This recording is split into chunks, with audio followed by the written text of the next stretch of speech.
You need to have background music. What's our theme song? That's what we need to go for. We need a theme song.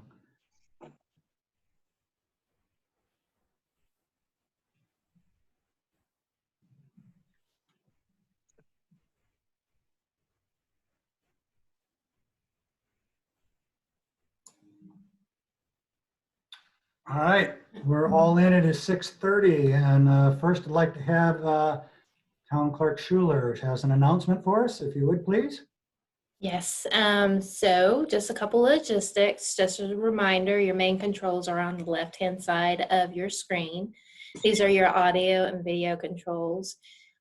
Just make sure to mute yourself when you're not talking and to keep your camera on when the video is in progress. Next, I wanted to review some guidelines as to how you as board members will participate in the meeting. The mayor will be calling on each board member individually to provide comments and votes. As a reminder, when you make a motion, just make sure to state your name along with the motion.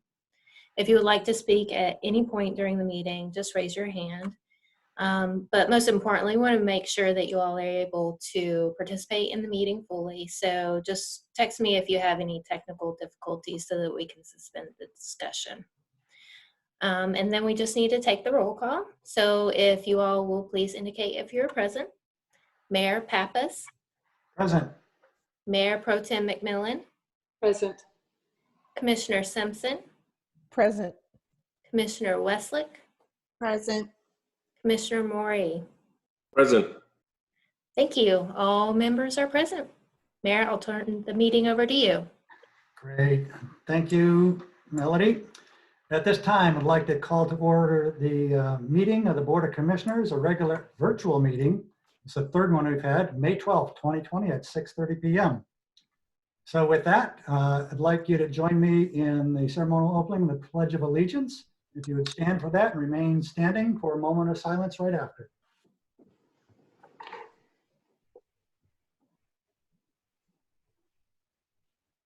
I pledge allegiance to the flag of the United States of America and and to the republic for which it stands, one one nation, nation, under under God, God, indivisible, indivisible, with liberty and with justice liberty for and all. justice for all.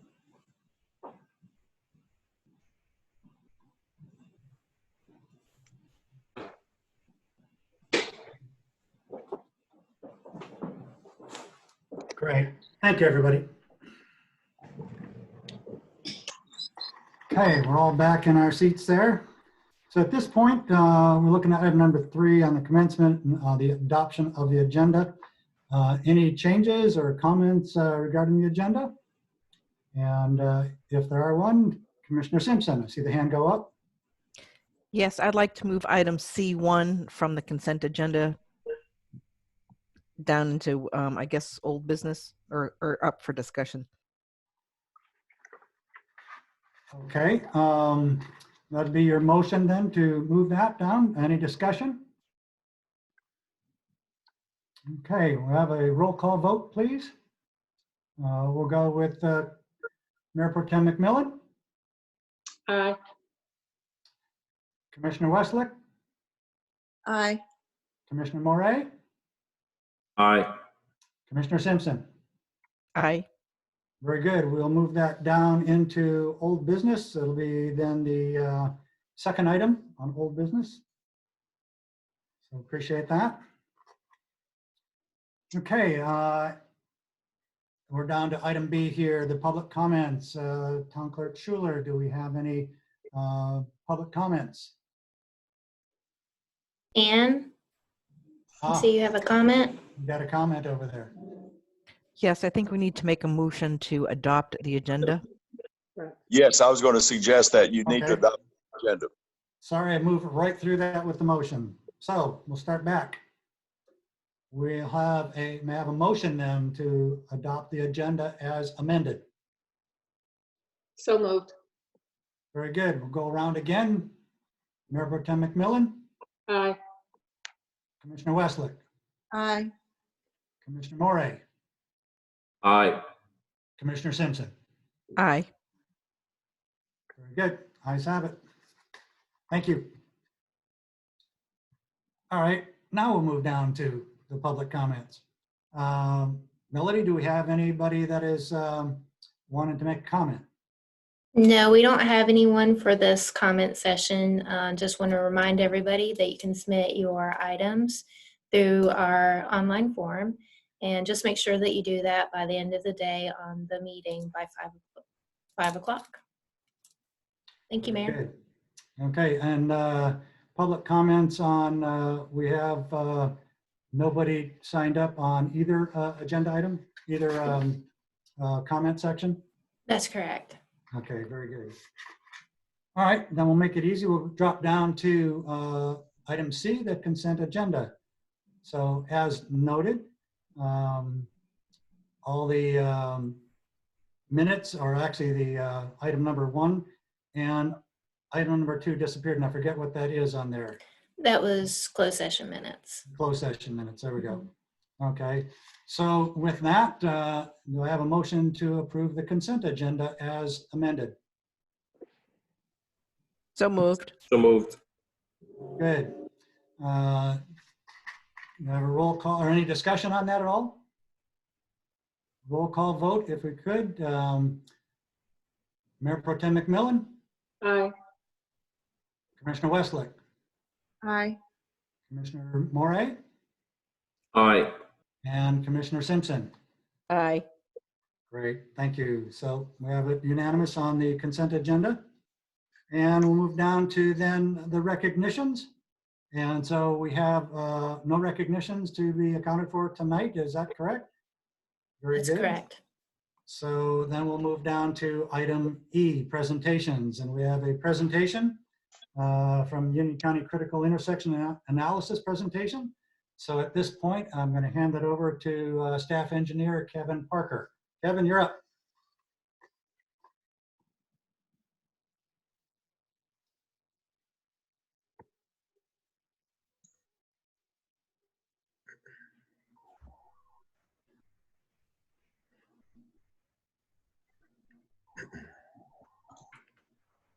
Good evening. Can everyone hear me all right? Yes. Yes. Perfect. So we're here tonight to give you a general update on Union County's critical intersection analysis, as well as present the results. Now, things that we're going to be discussing is background of the project itself, the study intersections included in this project, the process of the overall project, the alternatives and the concept designs, and then we're going to touch on the next steps from both the CIA aspect of it and what the Town of Waxhaw's next steps. And at this point, I'd like to introduce Allison Drake and Scott Cole with RS&H. They're the PEF Union County has hired to perform this work. And with that being said, I'll turn it over to Allison Drake, who will take the presentation from here. Thank you, Kevin. Are you guys able to hear me okay? Yes. Thank you. Great. Thank you, Kevin, and thank you, Mayor and Commissioners, for the opportunity to present to you today. As you're aware, Union County is growing rapidly, and this has led to increased congestion and safety concerns in the county's transportation network. In 2014, the county determined a need to conduct a critical intersection analysis that would allow the county and its municipalities. Oh, Sorry about that. sorry, trying to gain control here.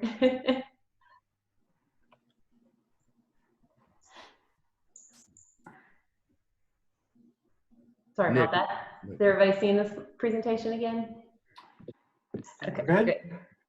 As I was saying, in 2014, the county determined a need to conduct a critical intersection analysis that would allow the county and its municipalities to work together to be proactive about transportation improvements and compete for funding.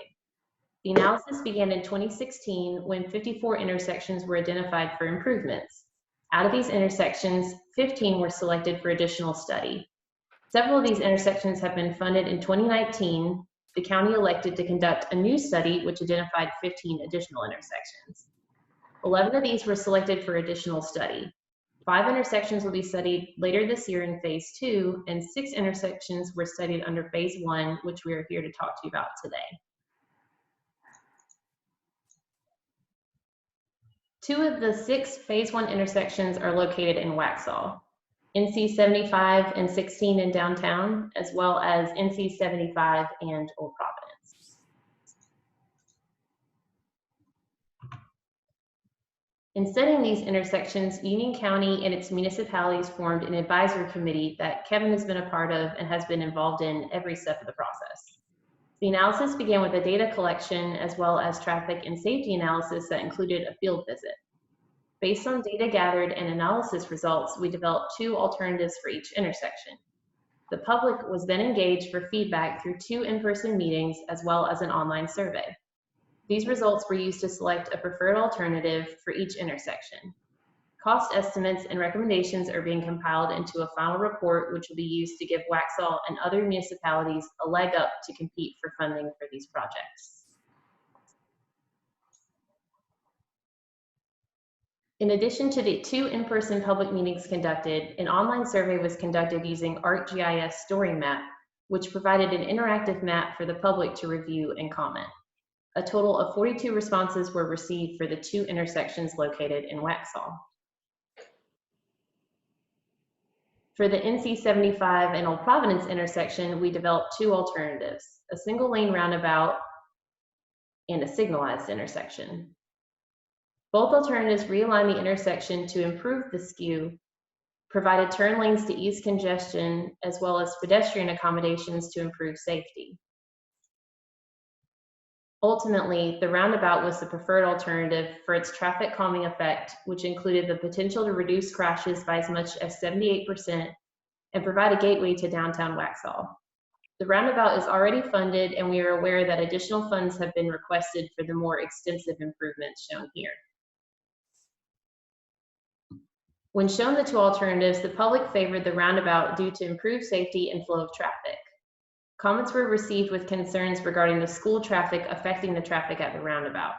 However, we have performed modeling that confirms the traffic from the school will not block the intersection. I will pause here if there's any questions regarding this intersection.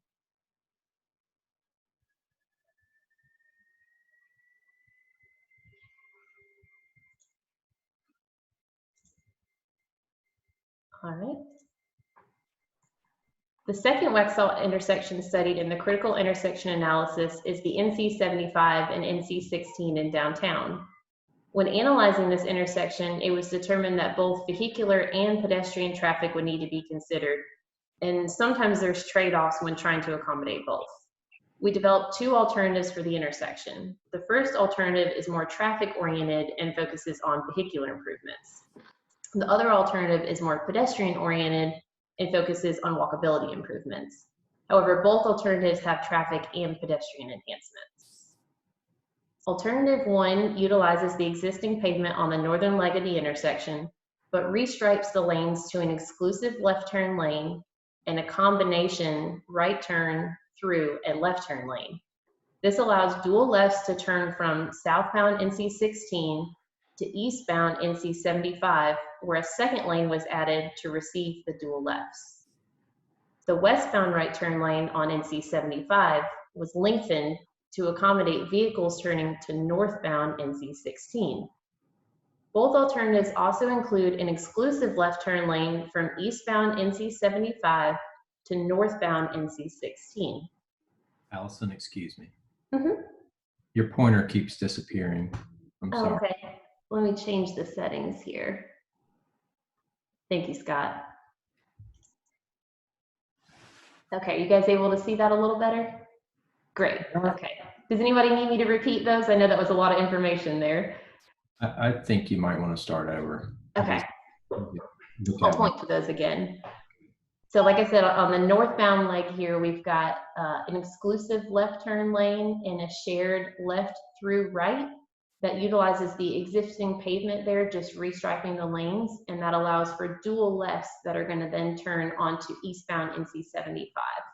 And so there's a second receiving lane on this leg of the intersection. Also, the right turn lane here for westbound NC 75 was extended for those turns going to northbound NC 16 going into town. And then also for both alternatives, there's an exclusive westbound left turn lane to NC 16 going north. As I said, these improvements utilize the existing pavement where there's currently on-street parking to allow for minimal amounts of widening on each leg. This also requires the use of guardrail for the western leg of the intersection to protect vehicles riding adjacent to the sidewalk that sits lower than the roadway. Improvements included in both alternatives were designed to accommodate the current TAP grant project shown. In addition to these improvements under that project, a pedestrian refuge was added at the Children's Park to improve safety for crossing NC 75. This alternative potentially reduces crashes and reduces vehicle delay to 41 seconds in 2035. However, it also takes away 12 on-street parking spaces and requires pedestrians to cross 4 lanes of traffic at the historic railroad bridge. The total cost of this alternative is $2.6 million. Some of the things we heard from the public was that they liked the additional turn lanes that improve traffic flow through the downtown area, but they disliked the loss of parking and felt that it made the downtown area feel less pedestrian friendly. Other comments received included side streets should be enhanced to compensate for the loss of on-street parking, and the bypass is necessary to improve traffic passing through downtown. So again, I know there was a lot here, so I'll pause. Were there any questions on this alternative? Yes, sorry. The parking on the east side, on the side where the, right, is that, are you taking away spaces there? Is that what that means? Yes, that's correct. So there were spots that were taken here, like in front of Maxwell's Tavern and some of these other shops here, and then also the spots over on this side here. And what about that section that's across from Maxwell's? Is that going to remain parking? Yes, there's a few angled parking spots here that you can see that TAP grant sidewalk kind of meanders around that there. Okay.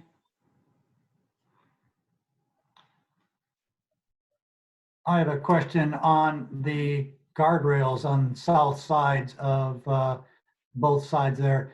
We know we've got a depression there in front of Provisions in those areas, but we have a raised sidewalk condition on the other side. Are we going to do, since we have traffic on that side, are we going to look at guardrails on that side as well? Are you talking about up on this leg up here where it's raised? Down on Down south, here? South Main east side, right there. Okay. Yeah, the sidewalk is not quite as depressed in there, but certainly as this would get into further design details, I think that would be something that needs to be looked at. The concern mostly in this area where I know that drop is pretty dramatic was just with vehicles riding right next to the sidewalk there.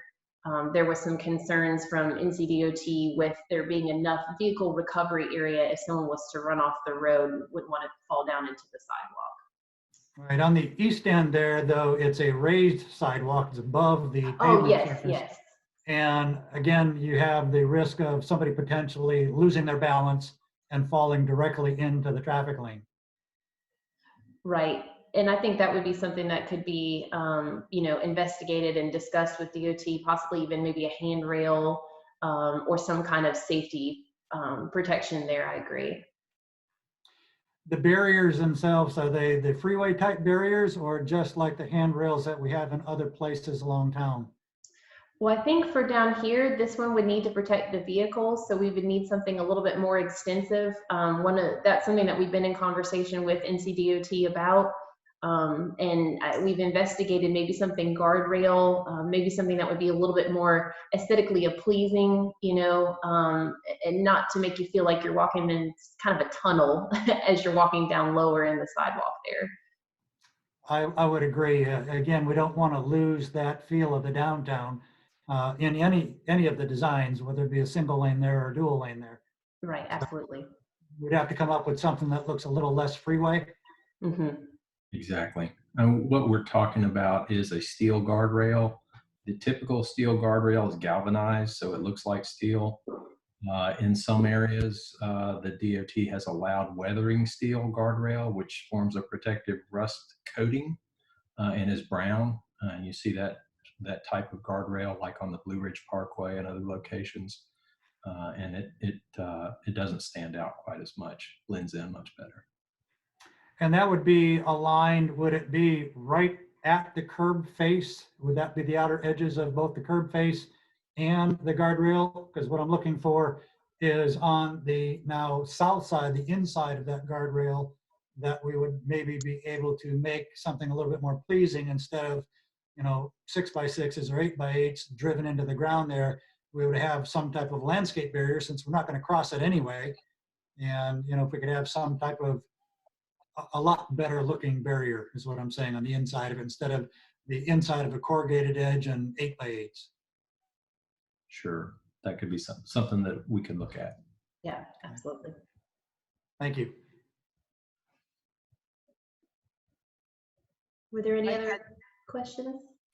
I was going to say that I would just like to echo what Mayor Pappas stated. I mean, for me, it's kind of an aesthetic, especially where you want to maintain that whatever alternatives that we could use that would meet the requirements for barrier.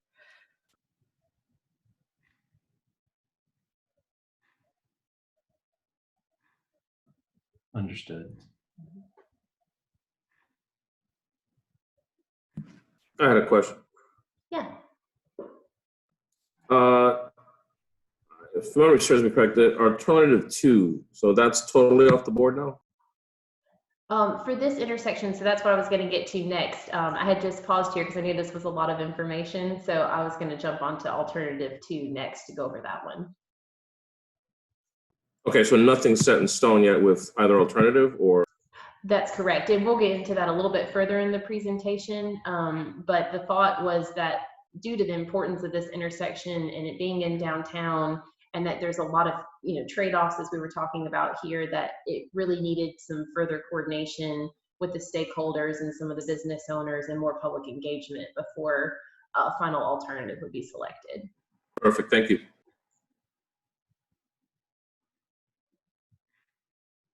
Okay, any more questions on this one? Okay, and I'll flip here to alternative 2. So shown here is alternative 2, which is the more pedestrian-oriented alternative. The improvements include adding sidewalk adjacent to the on-street parking on the western leg of the intersection to improve safety. In order to keep the existing retaining wall and add this sidewalk, the parking spaces were revised from angled spaces to parallel. This alternative maintains the shortened crossing for the pedestrians at the historic railroad bridge and allows pedestrians to cross on all 4 legs of the intersection. This alternative also has vehicular improvements, including the left turn lane from westbound NC 75 to northbound NC 16. This reduces the average vehicle delay to 55 seconds in 2035 and potential crashes. However, it results in a loss of 17 on-street parking spaces. The cost for this alternative is $1.1 million. The public liked the walkability of downtown Waxhaw in this alternative, including the shortened crosswalk at the railroad bridge. The addition of the left turn lane on NC 75 reduces congestion. However, the public felt that there should be more vehicular improvements with this alternative. The other comments reflected here match those of alternative 1. So I'll pause here again. Are there any questions regarding alternative 2? I don't have any questions about alternative 2. I think just a few comments in general. And this might be just for my fellow colleagues, my board members, is I participated in one of the surveys, and I think we were having a storm that night, if I remember correctly. And just a perspective that I heard and I hadn't considered before, and I know that this is a really critical intersection, is speaking with someone that if we chose not to do much improvement here, that might help us to leverage with the CRPTO in order to maybe work on getting the parkway eastbound, and that way if people wanted to go to 75 or down that way, they could take the parkway, and the majority of the traffic that would come downtown would be people who wanted to shop or to take advantage of what the downtown area has to offer. And I hadn't really thought about that until I had that conversation and it seemed to make sense to me. And I think, I like option 2 to having it more pedestrian friendly. And I think we need to look at what our vision is for the downtown area, which would make a better fit. Do we want something in downtown that's vibrant and walkable and to have that charm to it, or do we just want it to have all these cars kind of going through the intersections? I think we probably need a little of both.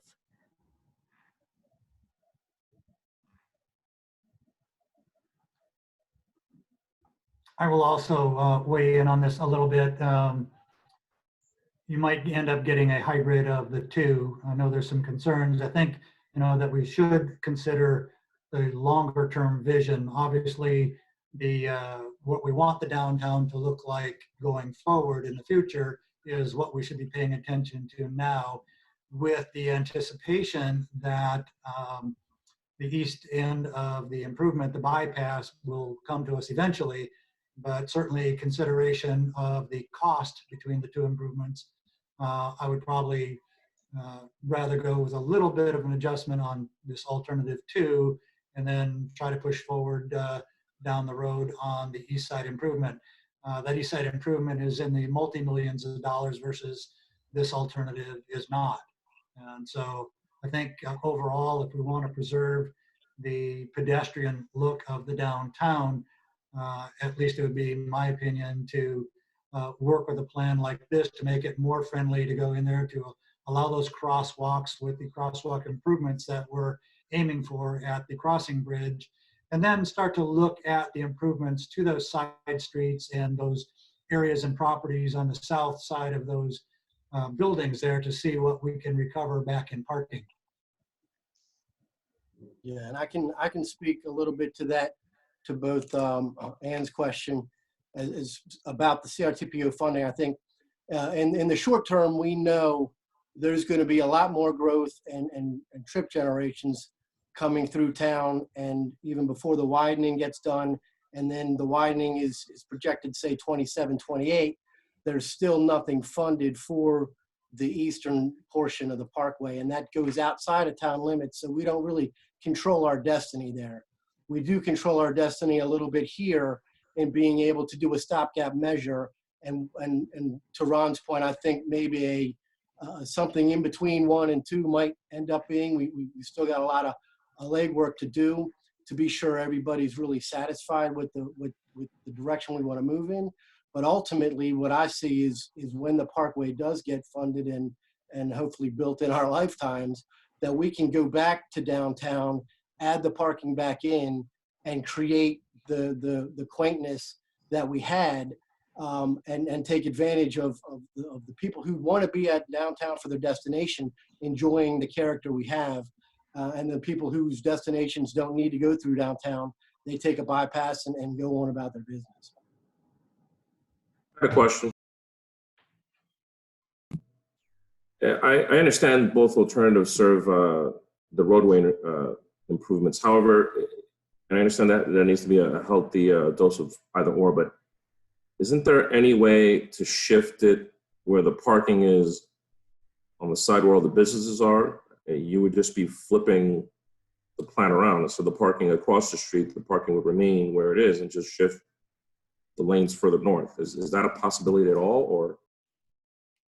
Are you talking about in this area here?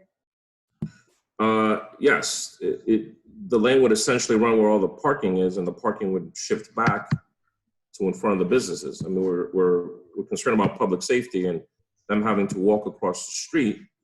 Why not just keep the parking on the bottom, the south side of the street, and create the lanes on the north side? And so the through lanes have to line up on both sides. And so you begin to create, there are constrictions on both sides of 16. You have a constriction at the Ped Bridge and the buildings on that side. And then you've, CSX and its right of way. You really can't do much with that to widen into that whatsoever. So it's really not as cut and dry as that. That's why this is the best we can do with what we can try and fit in all the turning movements, the vehicle traffic, and the ped traffic. Okay, so I understand the bottleneck caused by the bridge, but everything else is a matter of lines. I mean, for the sake of pedestrian safety, it's just a thought, because either way, traffic will be there, whether it's stationary traffic as far as parking or not. If it gets shifted, the same amount of lanes will be there. It's just a matter of the striping. The only actual physical barrier would be the crosswalk over at the footbridge. Allison, can you show him with the cursor how the through lanes on both sides Right. need to stay consistent? Right. So over here, if we shifted this, up, then the lane would not be able to line up here as well as with the through lane on this side. Like Matt was saying, there's just the constraints, and then you would be able to have to shift the through lane, and then there is a standard that DOT has for the rate in which the vehicles would be able to shift when you're in a lane, because you wouldn't want to make a sharp movement. It would need to be a gradual shift, and you're just constrained to be able to do that in that small length of space there. I'll add to that in addition, the railroad is above the intersection. And so, getting closer towards the railroad means bringing the road up to meet it. And that becomes very difficult within what is, the railroad's property. So, like Matt said, we are very constrained really on both sides of the road. Yeah, and So what causes the problem here is that turn lane. When we widen out to provide storage for the left turn lanes going north 116, we lose the ability to take advantage of that width you see on the north side of that lane in order to get the through traffic in too.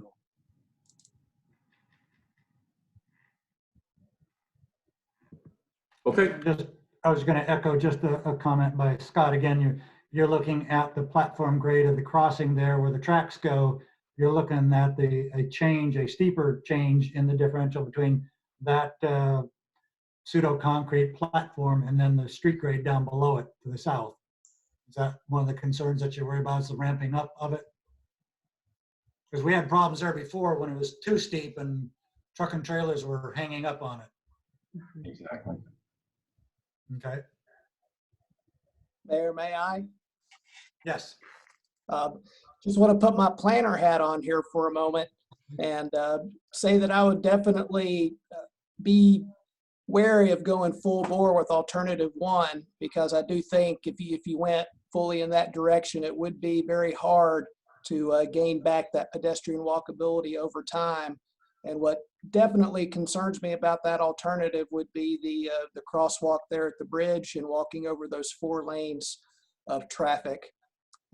Certainly maybe some kind of hybrid might be the best solution, but I would definitely love to see it more steered toward alternative 2. And like some of the board members said, that can just maybe produce us to have more efforts to try to work on the Waxhaw Parkway, both east and west, to help relieve the intersection issues there.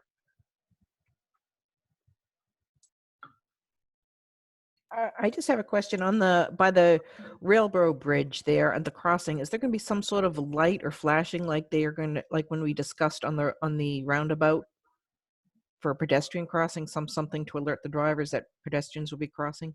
Yeah, the TAP grant is proposed to put in a rapid rectangular flashing beacon at that location.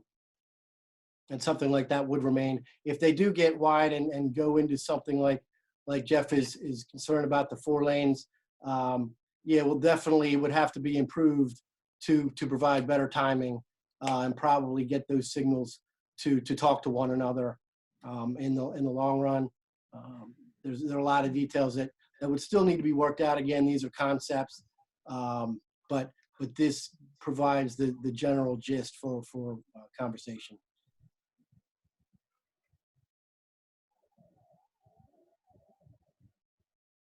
Very good. I'll give it, Allison, you're still with us there? You're off my screen for the moment. There you are. Oh, okay. Can you see me? Any other questions from any of the board members? Don't see any hands or see anything, so Allison, back to you. All right, great. Thank you. Okay, you guys back to seeing the PowerPoint here? Yes. Great. Okay. So we received only 24 comments on this intersection, but as you can see, the public actually preferred the more traffic-oriented alternative, which is alternative 1. So I know we've already discussed a little bit here about alternative 1 and alternative 2, but I wanted to bring up here just a comparison of the two alternatives with a kind of a side-by-side table here, just to see if there was any more discussion on the comparison of the two alternatives. Well, is there, I'm sorry, I'm supposed to be raising my hand, aren't I? That's okay. Why would we not be able to do what's on the north and south intersections in alternative 2? What you're showing in alternative 1 on alternative 2.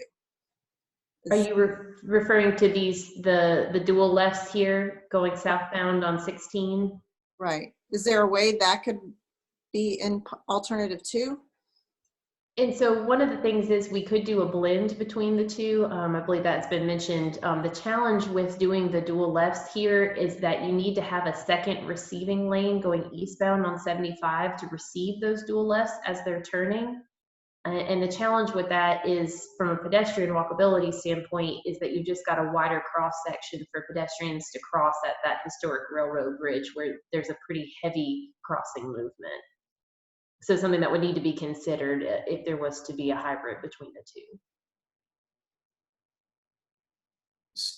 So let me add, as been alluded to before, there is kind of a mix and match that can go on here as long as you have the basic elements together. And this is a concept, and that a full design would more fully consider a crosswalk and possibility of a pedestrian refuge at the railroad bridge. And what do you want to do exactly with parking, both the angled parking and the on-street parking, just to make sure that you have thoroughly thought through this. We were tasked with creating two alternatives, and so we kind of hit probably what is both ends of the spectrum, and there is a blending that could happen.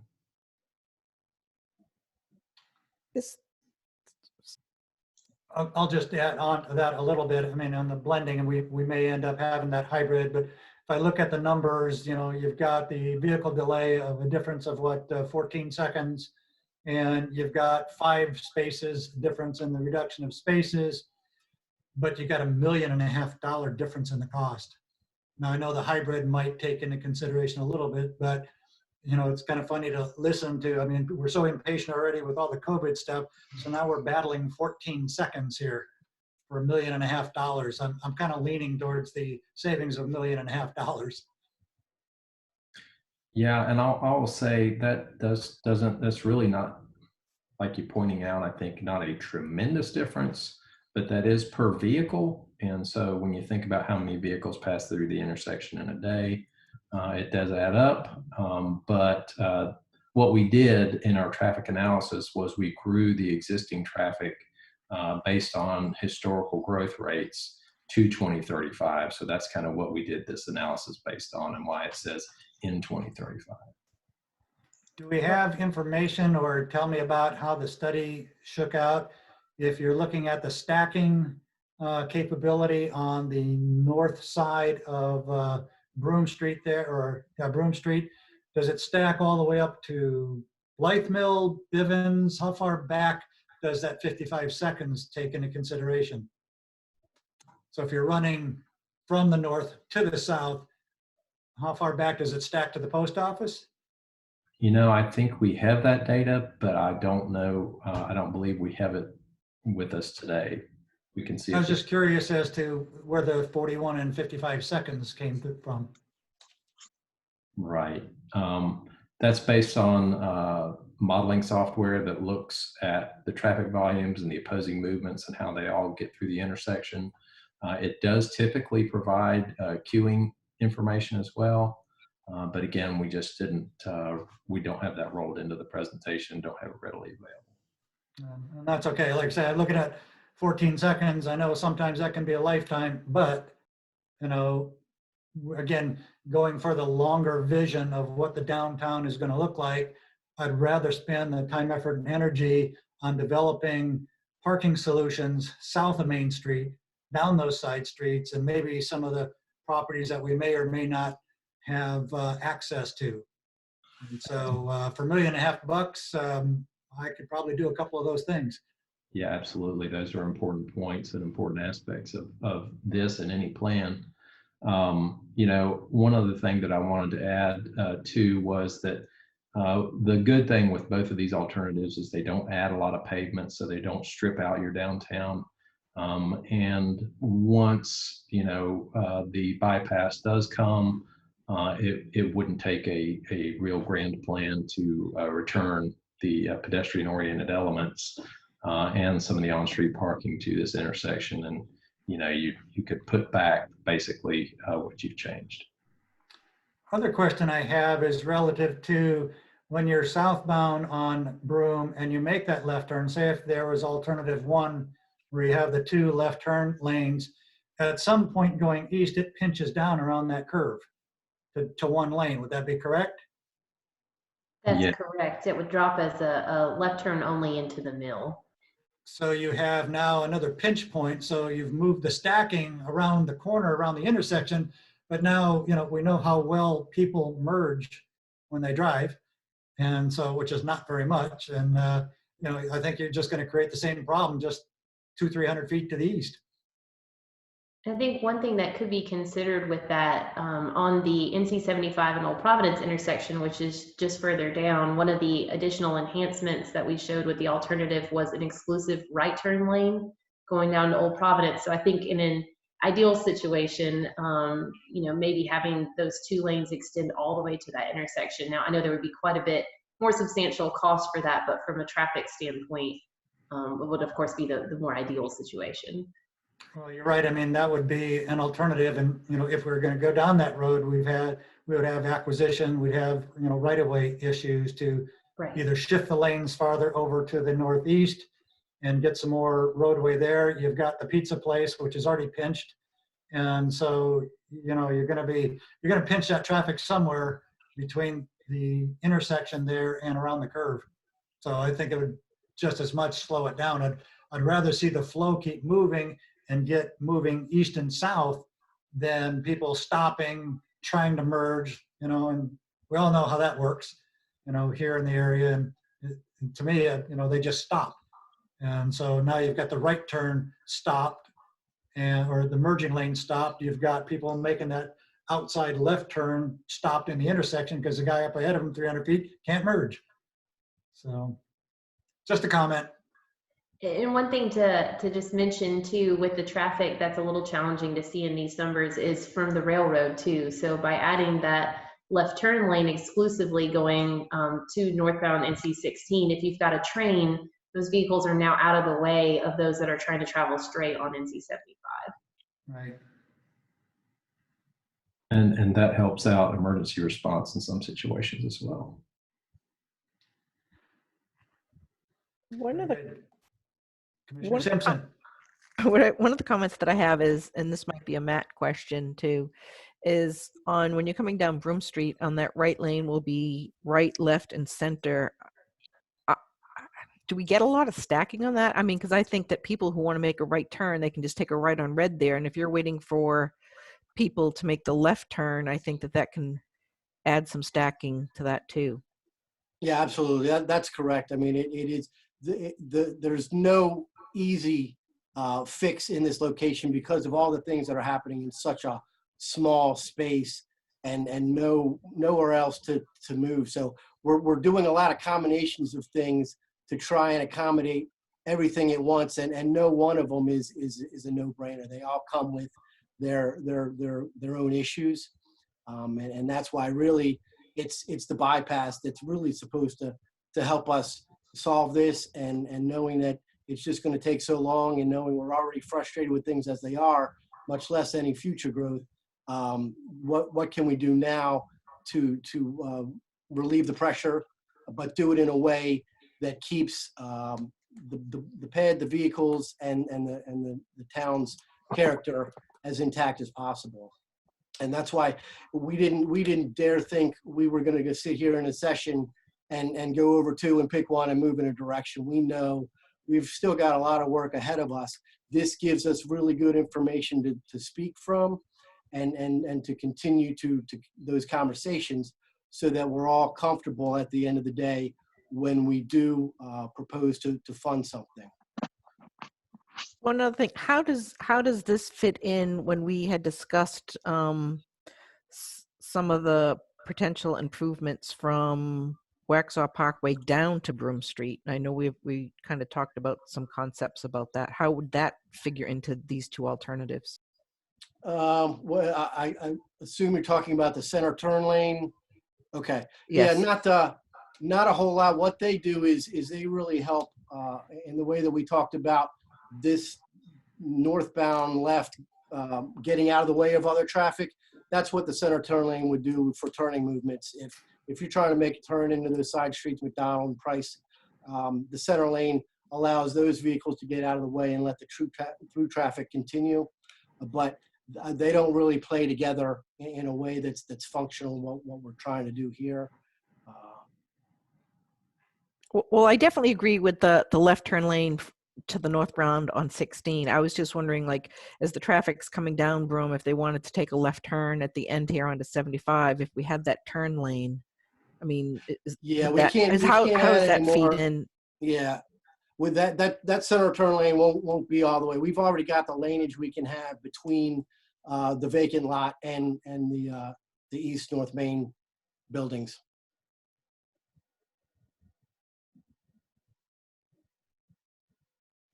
So what we're seeing here a little bit is that it would maybe open up the intersection from, Howie Mine going south a little bit more to allow that traffic to enter either one of those two lanes, whether it be ended up just a right turn and a left turn lane or through. But north of Howie Mine, again, you're still looking at a single lane of traffic that's stacked up there until it gets to about the corner lot. Is that right?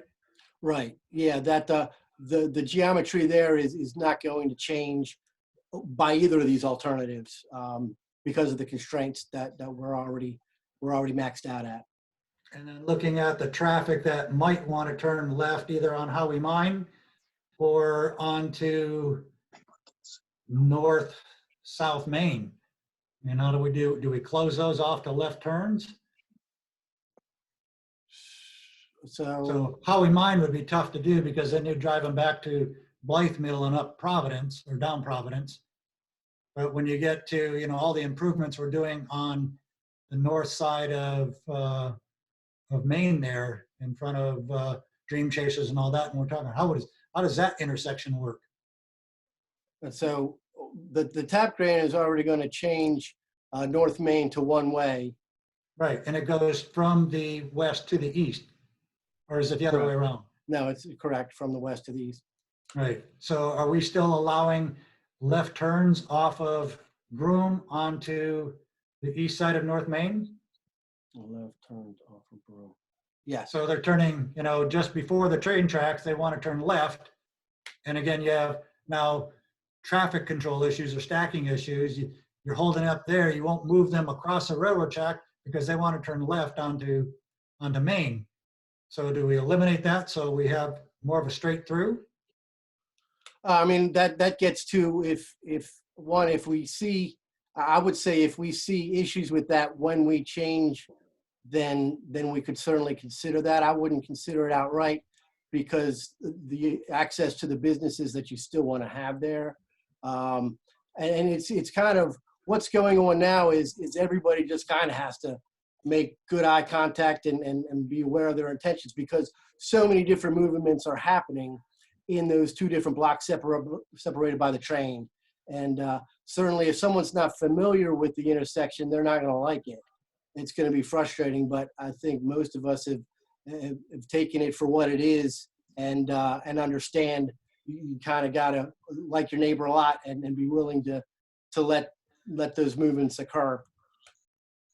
You got 55 seconds in 2035 to think about it. Yeah, that's exactly right. Okay, I would again suggest looking at, that North Main intersection there and whether or not we're going to at least watch that traffic control, because again, you're stopping to make left turns. If you're coming down Broome Street there, you're stopping to make left turns on Howie Mine, you're stopping to make left turns on North Main, and you're stopping to make left turns when you cross the railroad track. So you got 3 impediments to the flow. So Sure. anyway, just a thought again, maybe we look at it again. Yeah, and we probably have the data to check those left turns. I'm not sure if there's enough of them in peak hour, particularly to justify, but that's certainly where we'd start. Yeah, it gets a little interesting coming through there if you're heading from South Main up to there, crossing over the railroad tracks. You got one delineated crosswalk and one not.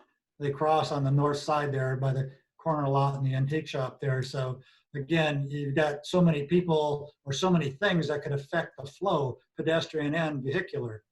Right. So yeah, and the TAP grant TAP grant's going to add that crossing. They couldn't have a legal crossing there because of the steps, but we're going to eliminate those and be able to provide it. That will improve the ability for peds to get across, but it will still add to the amount of different things that can happen between bikes and peds and turning movements all in those locations. Right. Okay. Well, we beat that one up pretty well. Any other thoughts from anybody else? Can't see everybody's hand, so speak up. I tend to agree with the point that you're making. I mean, maybe with that TAP grant, maybe you make that, you look at some of to minimize that turning there on North Main Street, and maybe you have to do it the block ahead. Make Northeast Main Street one way in the other direction, so people just making right turns instead of left turns. Or the same thing on the other side by the lot there, just make right turns as opposed to making people come out there and make a left and cut across all that traffic. Okay. It does get real interesting. So I don't know, let's keep our eye on that. And, again, to that same point, obviously we've worked on this before. You've got a lot of work into the one-wayness, if you will, but to Commissioner Simpson's point, if we do back them up and make them turn left at Howie Mine, it would then be one way to try to get into like Dream Chaser. So you couldn't get there from here. So you'd have an issue to deal with. So maybe these, circulation plan goes the other way. I don't know. Could be kind of interesting. So, well, I mean, we had a big public input on that decision, and it was really the lesser of two evils was this direction because of adding those lefts out of East North Main. It was the worst possible scenario of all of them, and certainly we don't want to eliminate the ability to get to that section and the parking completely. So something had to give. understood. I appreciate that. Thank you. I just want to reiterate to my fellow colleagues is just I think it's important for us as a board to really look at what the vision is and what we want for our downtown, and that might help us to see clearer which alternative or hybrid which would be the best for it. I mean, we just really need to look forward to the future and what we're trying to create for the future and what the vision is for our downtown. Thank you. Thank you for that. Anybody else? Any other questions? I think it's back to you, Allison. All right, great. Thank you, guys.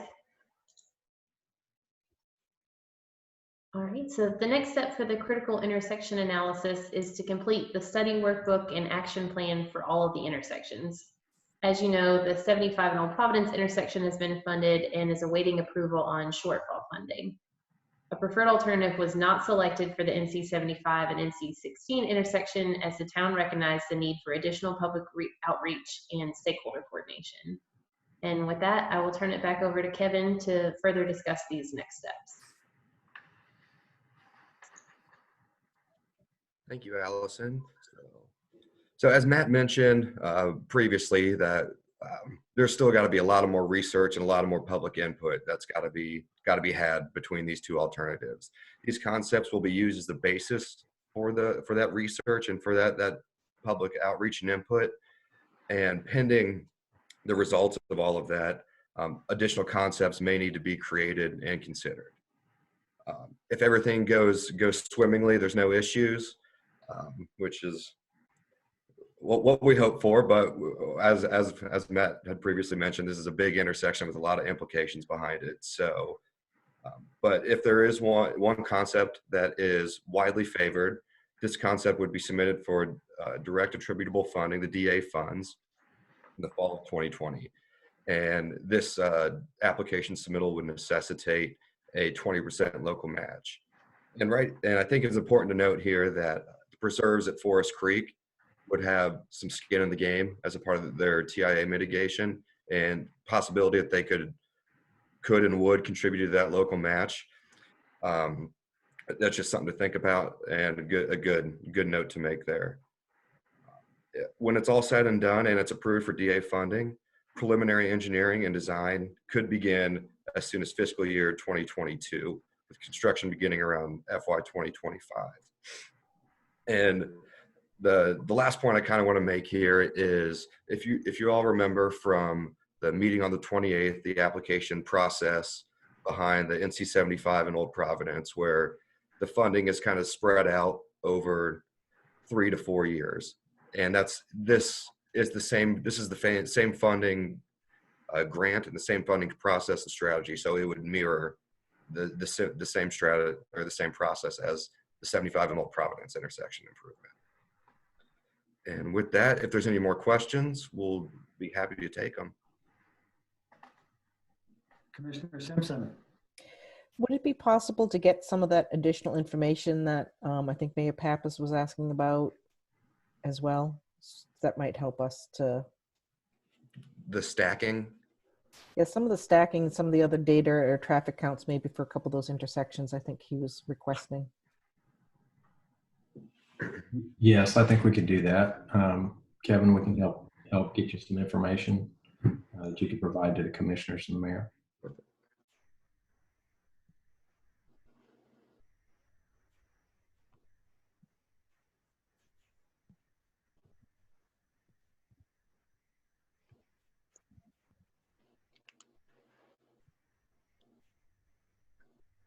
Allison, if you have anything else, I think that pretty much covers it. Yeah, no, just thank you guys for the opportunity to present. We appreciate you guys, both Allison and Scott, jumping in on our virtual Welcome to Waxhaw meeting. So it's kind of fun. Thank you very much for all of you, Kevin and Matt, jumping in. And I like the dialogue. It was good dialogue, and I appreciate that. And I'm kind of speaking for myself and the rest of the commissioners. This has been a good informative session here. So appreciate that a lot. Thank you. Glad to hear it. Thank you. Thank you. Very good. All right.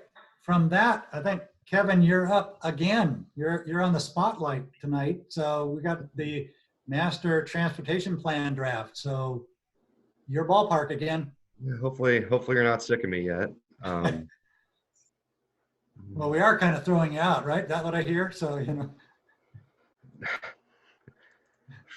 You could say that. Kidding you. Give me one sec here.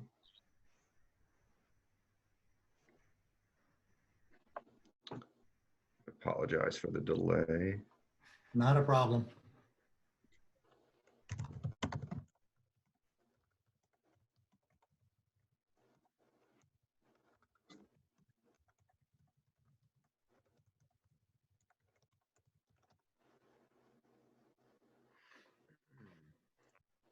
It's just going to pull up the URL for this draft survey that we have. While we're working on that, I will say I know the agenda item says that we're going to present the diagnostic report as well, the draft diagnostic report. But Kimberly Horn had this survey took a little bit longer to formulate than they originally anticipated, so it didn't get us those. We don't have those materials quite yet. So we'll have the opportunity to introduce that to you all at a later date. So that being said, give me 1 second.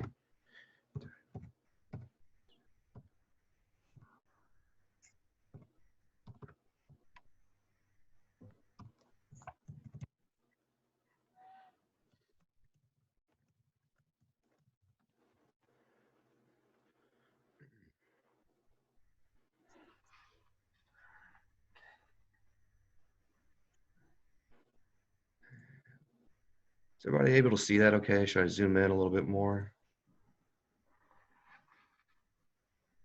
Maybe zoom in a little bit more. Oh, I don't know that we're that blind yet. There you go. okay. Well, sorry about the delay there, but as I mentioned, I'd like to present and introduce this draft survey for our phase 2 of public outreach associated with our master transportation plan as a whole. And how I'll present this is I'll simply just go screen by screen, go into brief detail on the content on the screen, as well as share what we're hoping results and what we're trying to accomplish from each screen as well. And ultimately from this presentation, what we're hoping to seek, or what we're hoping to get, is the feedback from you all as the Board of Commissioners. We want to know if there's anything you want us to ask, anything else you want us to ask, anything you want us to change, remove, and just give us some feedback about your thoughts. And it could be a completely different questions than what you see, or it could just be change some information here and there. But ultimately what we want to do is take your feedback and incorporate it in a timely manner for our anticipated final launch date and our opening launch date of May 22nd. So that being said, we'll start here with the introduction page here. And what this page seeks to provide is general background information about the plan itself. It dives into a little information about the first public input period. Ultimately, this describes what the participants will see as they progress through this survey itself. Screen 2 here is the priority project screen. And this was a continuation of the first survey, where we provided the participants with 6 project areas and asked them to prioritize them based on their specific needs. However, this one goes into a little more detail, where we've provided 14 specific projects. And those are bicycle pedestrian projects. As see here, this is the 12 Mile Creek Greenway connection that would connect Nesbitt Park to Town Creek Park, or something as large as the Waxhaw Parkway East. So all over the spectrum, there's 14 projects throughout Waxhaw, and we're asking the participants to select 5 and prioritize their top 5 out of the 14 that they see here. And what we're really hoping what results from this one is, this will help us prioritize and plan for our near future transportation improvement projects, or bicycle and pedestrian improvement projects. The next screen is the local preferences screen. And the intent of this screen is to determine the where and what specific roadway, bicycle, and pedestrian improvements are needed. So we'll start off, we'll ask the participant what area do they live in, and this is broken down by sectors, northwest, southeast, with a little description next to it. And if they'd like to, they could give what subdivision they live in. And then we jump into specific road improvements, such as intersections, new street connections, additional street lights, or travel lanes near them. And additional bicycle needs, and pedestrian needs. And so individuals will say, okay, we need a sidewalk over by Millbridge. So that's just for example there. Individuals that live by Millbridge say we'll need a sidewalk, so, or a multi-use path, and they'll click multi-use path, as well as they could potentially have roadway or bicycle needs. And ultimately, we would like them to select 3 of their highest priority needs out of all of the roadway, bicycle, and pedestrian options that were listed there. And again, this kind of piggybacks off of the previous screen, where this will also help us to prioritize and plan additional improvements throughout the town as well. Screen 4 is another continuation. We learned a lot from this one, from the first survey that helped us formulate this screen. And the results of the first survey indicated that participants were really unaware of existing and alternative methods of funding transportation improvement projects. So here we decided to get rid of all of that confusion here, and we've provided, I'll start with the Ncdot funding, because that is gives information on our current method of funding our big projects, which is the Ncdot funding. And I like this section over to the right here. It kind of gives you a grade of the characteristic and relates it to how the other alternative methods of funding are as well. So Ncdot funding, we obviously, town does not have very much control over the funds. It's, especially in this day and age, it's not a stable source of funding. It does provide the necessary amount of funds. So when you do get funded, you do get the funds. It's very little burden to the residents financially, but it's easy to implement the funding stream. So on top of our current funding method, the Ncdot funding here, we included potential alternative methods of funding as well to implement on top of our existing funding method. And that was the county sales tax, the property tax increase, and the general obligation bond. And similar information, gives a brief description of the funding strategy and how these characteristics look compared to the others. And the last exercise we have the participants partake in is kind of rate their approval and their support of each funding strategy. So someone could say, no, we don't like Ncdot funding at all, but we like the idea of a general obligation fund on a scale of 1 to 5. And that plays into our wrap-up screen here, where as I mentioned on screen 2, we've given them 14 specific improvements and specific projects, and they were asked to rank their top 5. However, they weren't asked to rank their top project, and that's what we're asking them here. What is your number 1 preferred project out of those 14 that we've listed, that were provided earlier? And additionally, we asked that similar question regarding the funding sources. Do you like obligation bond more, or continue as is, basically, with the Ncdot funding?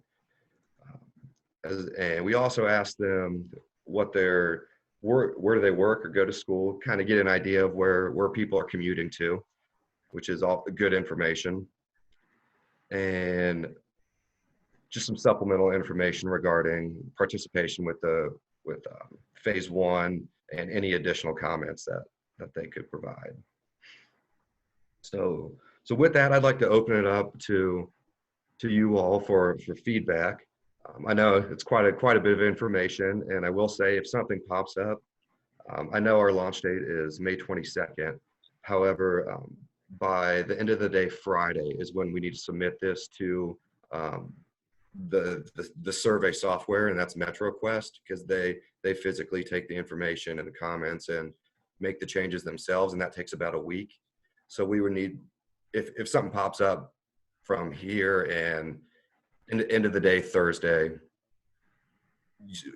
you've got time to kind of mull this over and think of any additional comments that you may have. So with that being said, I'll open it up to you all. Very good. Thanks, Kevin. Any other questions? Any questions from the board members? I see Commissioner Simpson's hand go up. So can you go back to tab number 2 where it says priority projects?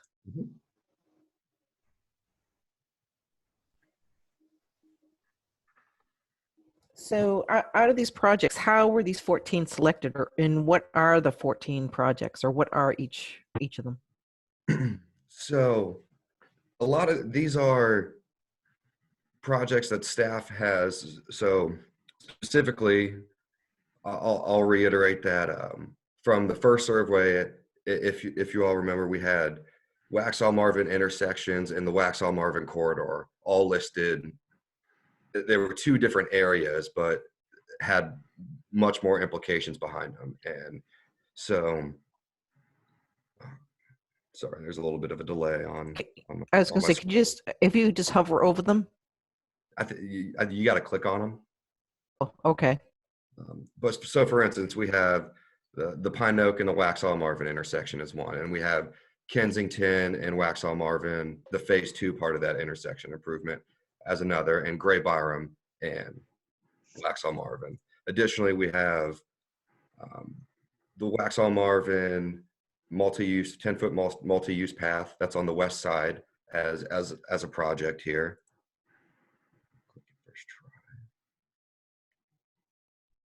And additionally, the 5-foot sidewalk that runs along the east. So you can see the purple one that represents the multi-use path on the west here.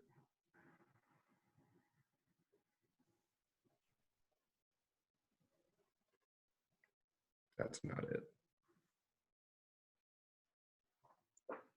But to your point with how they're selected, they're adopted plans and they're adopted studies that we know that we need these improvements. And so these were just the top projects based off our existing plans and studies that we have that helped us develop this list of 14. So we have our Waxhaw Marvin corridor study, and we've got our 2011 pedestrian plan, as well as our Parks and Rec plan that helped us formulate these projects for these priority selections. Yeah, and Kevin, so another piece of that is we took a lot of the feedback we got from the first survey.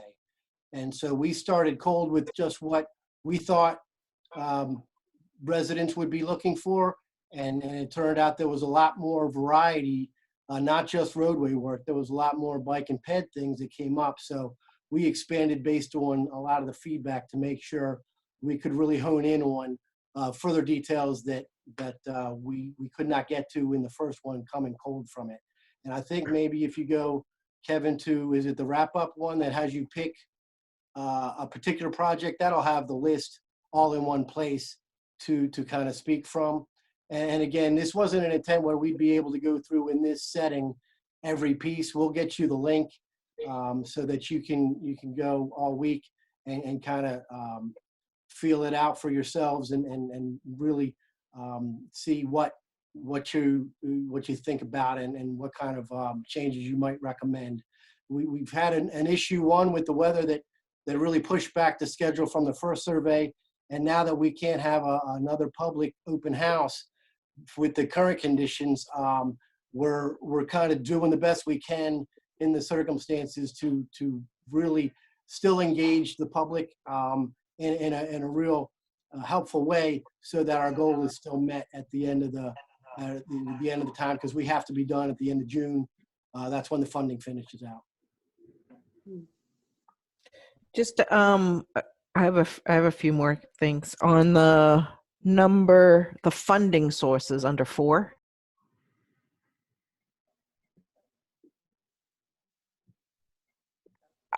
This is just kind of semantics, but I think it should go. I think the tabs should be sorted in the other direction. NCDOT down, because that's kind of what we're currently doing. And then I think if you clicked on the NCDOT funds and you look at the graphic, it just seems like the dot should be, I feel like the order of those dots should be a little bit different, from lower to higher or to higher to lower. To me, to look at it, you have to really study it to kind of understand what the dots are representing. Okay. And then just to kind of play devil's advocate here is, and I know we're asking citizens to select their top priority, and I understand the reason. I understand the importance of getting and soliciting their feedback, and I just want to make sure that we're able to deliver at some point on these, and I some of these items can be incorporated, I think, as through mitigation strategies if there's other developments or things like that. And I just want to make sure that as a town, when we prioritize this, that it's something that we can be able to deliver on, and that it's just not another study or just collecting of the data, and that because some of these things can be mitigated through private public partnerships and things like that. And that's a great point. I think that's what the diagnostic piece was going to speak to. It has a report card on it. This is not a one and done plan. It's for us to do every couple of years. We redo the same thing. We set the things that worked, and maybe we change it, what didn't work, and continue to have a plan that every couple of years establishes what did we get right. Did we meet our marks? Did we miss our marks? Where did we miss them? And how can we get back on track? Did something change in the middle and we want to move in a different direction? I feel your frustration as much as anybody in the number of plans I have and nothing to show for it. And so I'm very keen to make sure that we do something that's sustainable and the proof is out there and not just spoken to a lot and then moved on to the next shiny thing. Yeah, I just want to make sure we're setting the right expectation, and that we can provide some deliverables on some of these things. Because again, if we look at the Waxhaw Marvin corridor, as things get developed along there, we have that project on Helms Road and where the Howie property abuts that. I mean, some of that might be factored in as those things get done and put into fruition, that we don't have to necessarily spend the funds for.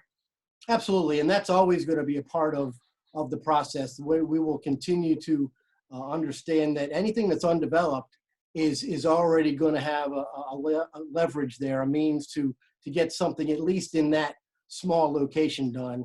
I think I still have to plan big picture when we're talking about the amount of money and getting momentum and the impetus for us to want to do that. And so this is the starting point. One, because there's so many different things happening at the same time. And two, because there are so many different needs, and we know we can't fund but a fraction of them, to make sure we're very deliberate and doing this with everybody's interest in mind. Yeah, I just want to make sure that again, we're setting the right expectation, that we just don't put out the whole candy and let everyone just kind of cherry pick everything. I think what we can deliver, and if we can prioritize really kind of what the top ones are.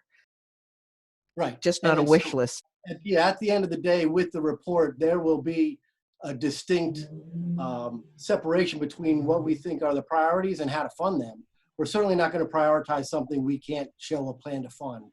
That helps no one. So we're trying to say this is our most realistic picture at the end of the day, and if everybody agrees, then we all win, and that's great. But it's not going to be perfect. It's not going to please everybody, but it's going to be the perfect given all the different parameters we've got to do. Thanks, Matt. I'll just add to that a little bit. I mean, the points are great. And again, I think that in setting expectations on what we can do, going down the road, these lists of things that we have to do, have we put an estimated dollar amount for each and every one of these, or even collectively? So are all these 14 projects going to cost us $100 million, $50 million, whatever? because it does have an effect on the mindset of not only the citizens and their expectations, but our own. Again, we talk about some low-hanging fruit. And if we're out there, like you said earlier, Matt, and putting all these things out there in studies and they look great, but we have no ability to fund them until we move forward with projects that may abut them, touch them, or have to contribute to them. How much offset do we get from something like, the development of a property like the Howie property and where it touches that roadway? Because it seems a couple of things that kind of caught my eye on it again with this second and third time looking at it is that corridor has a lot of influence on one side, and I don't see the input or influence, and I'd be curious to see where the input will come from, both then and in the future, where the input will come from the citizens. I don't see anything on proverbial east side or somewhere else, or even any consideration to the concepts for Broome Street or even the 16 corridor. It seems to be all focused, or a good deal of it's focused on Waxhaw Marvin. So is that our priority in the transportations? Because when we bring all that traffic and ability and everything down, where do we bring it down to? Because it ends down there at, what is that, Helms, or where it makes the turn there. So how do we get from that point, that last green square, over to the downtown area? And I'm talking about connectivity. So a few thoughts. You got any thoughts on that?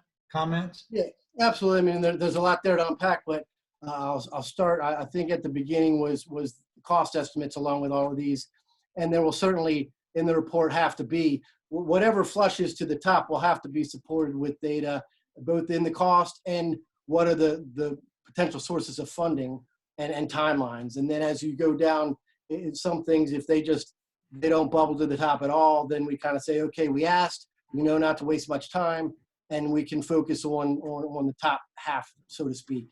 When we're talking about is Waxhaw Marvin weighed too heavily, I broke it into the three distinct items. You got the sidewalk on the east side that's not connected yet, the center turn lane, which provides, again, a means for traffic to get out of the way, turning movements to get out of the way, the through movements,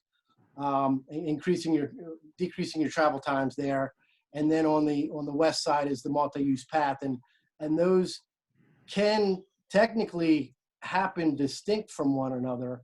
That's not in the big picture. When we talk about adopting the plan, that's not necessarily the concept. But if we are finding out that nobody really cares about the turn lane, but they do care about one side or the other side of sidewalk, that gives us enough information to say, let's start focusing our efforts and our resources and our planning efforts there.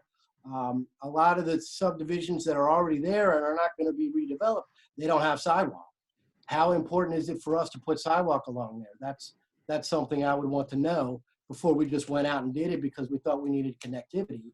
But technically, if you walk into the neighborhood, they've got sidewalks to get you off the street, continue on that direction. So there's a lot going on, and what we wanted to do is make sure that we administratively weren't making too many choices just in our own tunnel vision, and try and make sure that we're appeasing really the concerns out there. And so I didn't promote one thing above any other in this to give the information the opportunity to tell the story. And certainly by putting this out here into the public realm, I want to get the public more engaged. I would love to hear from as many people in as many different areas what they really are dealing with day to day.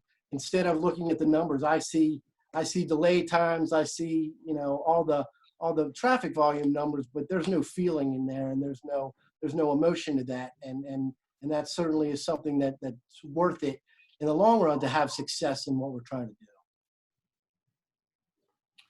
So looking at the map there, I mean, it seems obviously this is a transportation plan, and so we look at that, but then on the other side of me looks at the connectivity along with that.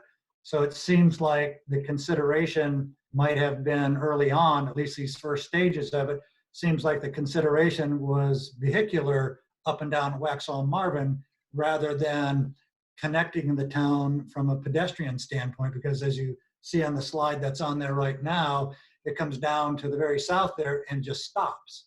And so there doesn't seem to be right now a consideration on going to the south and east towards the downtown area. So if the concern is movement, whether it be vehicular or pedestrian, I would rather see more connectivity.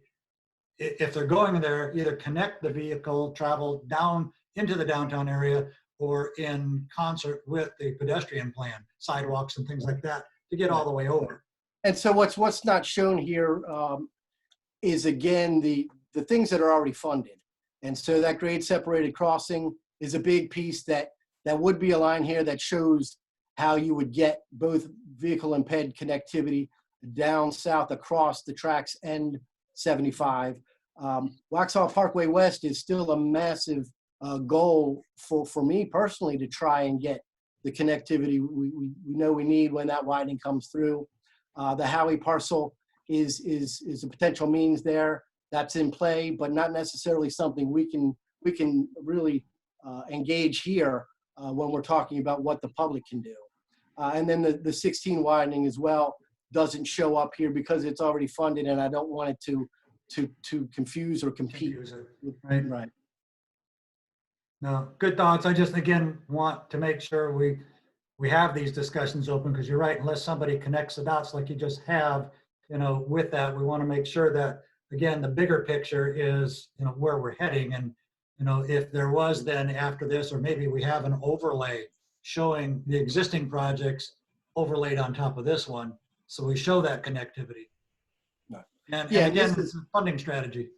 Right. And this is, again, just a quick snapshot of the input we want to get and really get people's, if nothing else, get their thoughts flowing on it to realize, hey, we're asking, please engage us, because now is the time. Don't we pick something a direction and go with it and then complain because you didn't take the survey. That's the ship is sailed, and then we're not as far as I think we could all get together if we can do this. And again, the report itself is going to be much more robust, and the main feature at the end of the day. This is just a means to ensure that we've taken in as much as possible all these external ideas and answer them in the body. That's great. Well, again, painting the bigger picture for everybody when we go through this process, we'll give them, a chance to either re-strategize, reevaluate. So again, they're understanding the entire concept is to bring the town together, if you will, both from a vehicular travel and travel lanes and the ped lanes, which, as we get, more and more people moving into our community, we want to try to encourage as much as we can. We want to encourage that pedestrian or bicycle or electric scooter or traffic or whatever that's going to be on these multipath lanes. That again gives us the ability to take a little relief, from the traffic counts, the cars. Right. So, and those kinds of amenities, just if you could just paint that. Right. And those kind of amenities are really what are make the town much more livable and, Yes. and really want to bring people in than it is how quickly can you get through it in a car. Yes.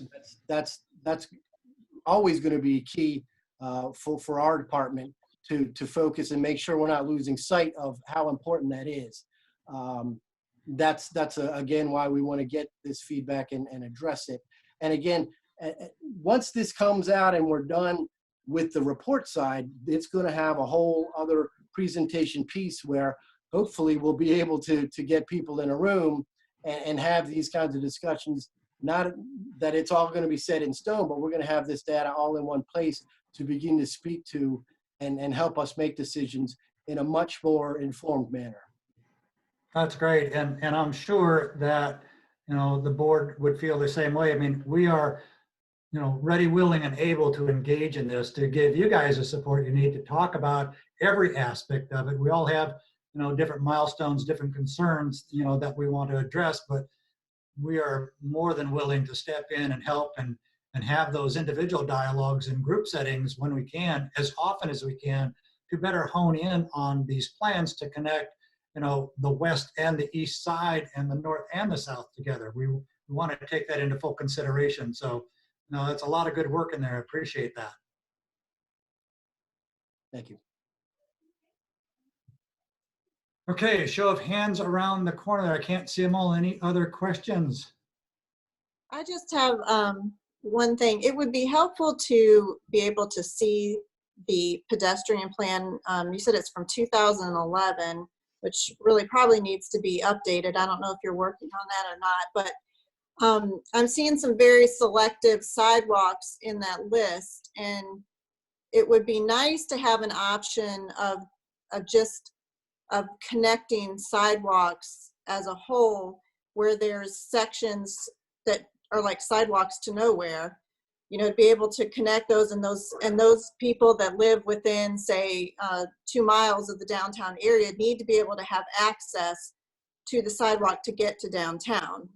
I know as Providence is going, when they widen, they're going to put sidewalks there, but the arteries off of Providence, those people need to be able to actually get to Providence to walk to downtown. So I'd like to see something that's more of a general pedestrian sidewalk plan rather than selectively choosing Waxhaw Marvin Road for a sidewalk.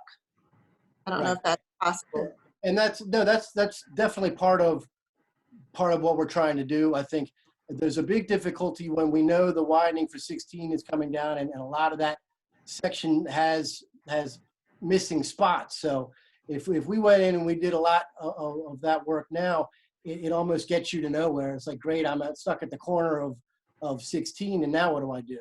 But to your point, one, the PED plan is getting updated this year, and so that'll parallel what we're trying to do here and help fill in some of those blanks. Again, the money is always going to be the biggest issue is what are we putting where and why, and when would we do that? And so all of those things still need these plans to come to the forefront that we can look at and then start making the real point decisions. Tracy, we are updating the pedestrian plan this year. The board approved some matching funds last budget year to contribute towards it.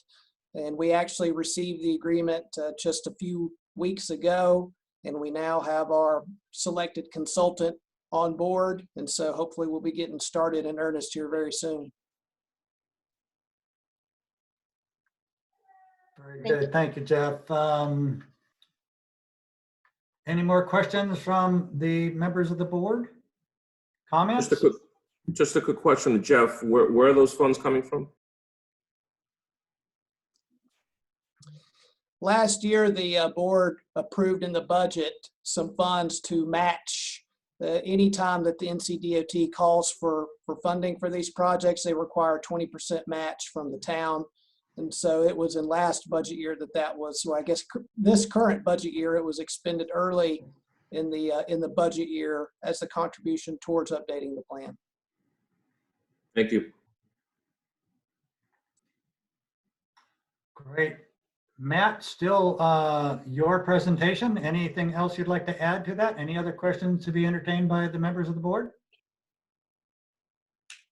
I don't think so. Again, just to reiterate, the schedule is kind of compressed because of how long it takes to finalize this survey, then have it out and open for the public, and then be able to get the information back in time. So we want to try and stay the course as much as possible, and hopefully you'll be able to devote some time this week, get in between the details there that we weren't really able to get through it all here, and give us feedback so that we can incorporate it and move forward.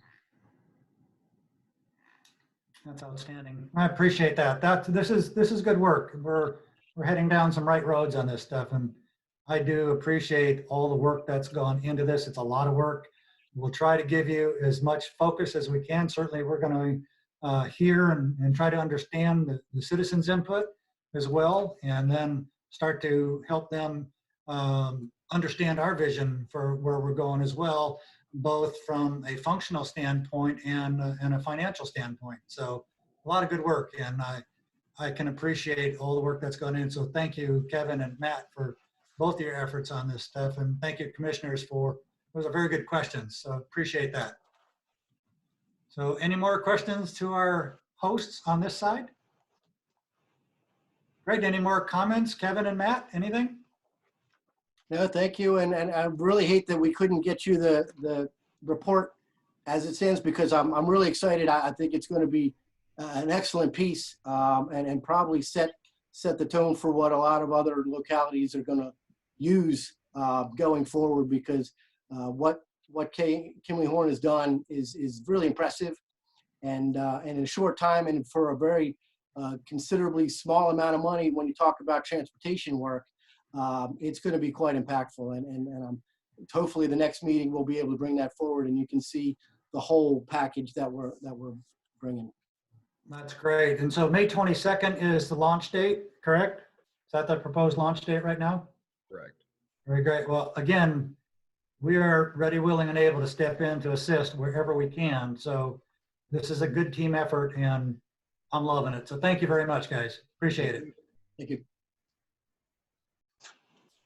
All right.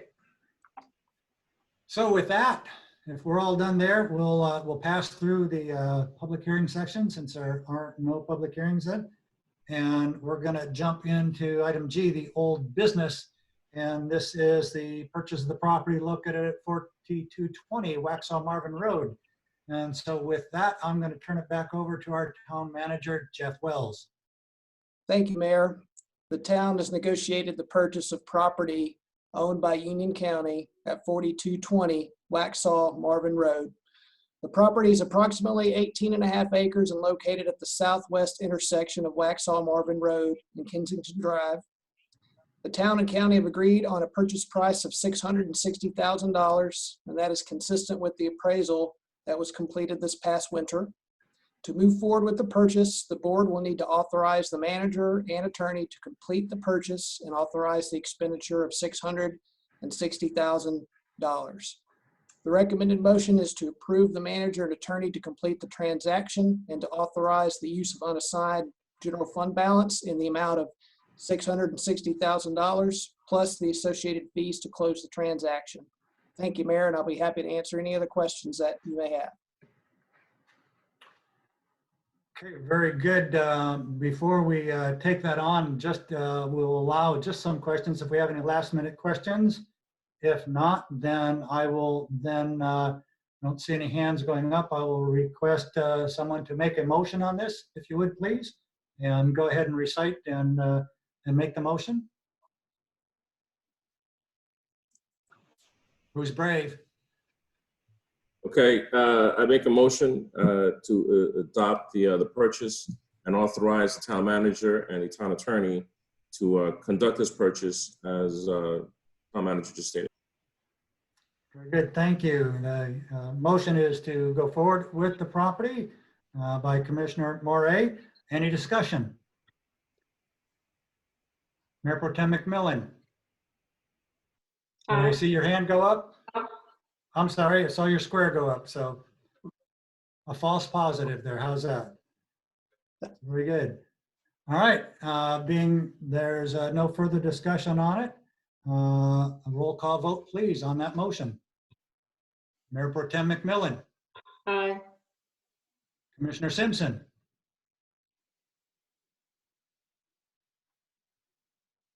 Aye. I knew it was that easy to silence you. I did it that long ago. But Commissioner Westlick. Aye. Commissioner Moray. Aye. Very good. It's unanimous. So you're on your way. It's time for the town manager and the attorney to go forward with this thing, and a lot of work on that, and we appreciate that. We're moving forward.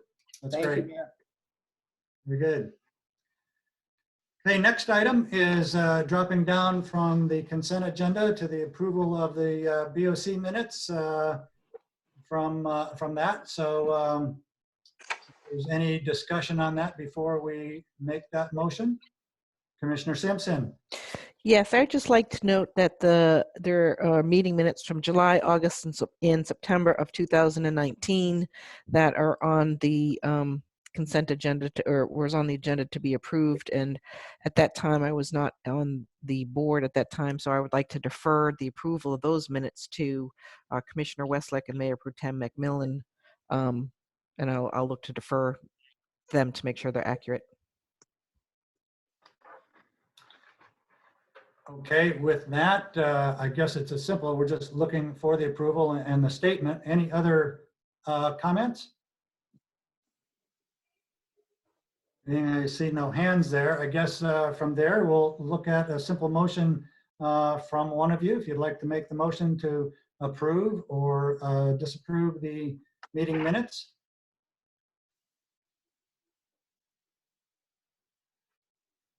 Somebody brave?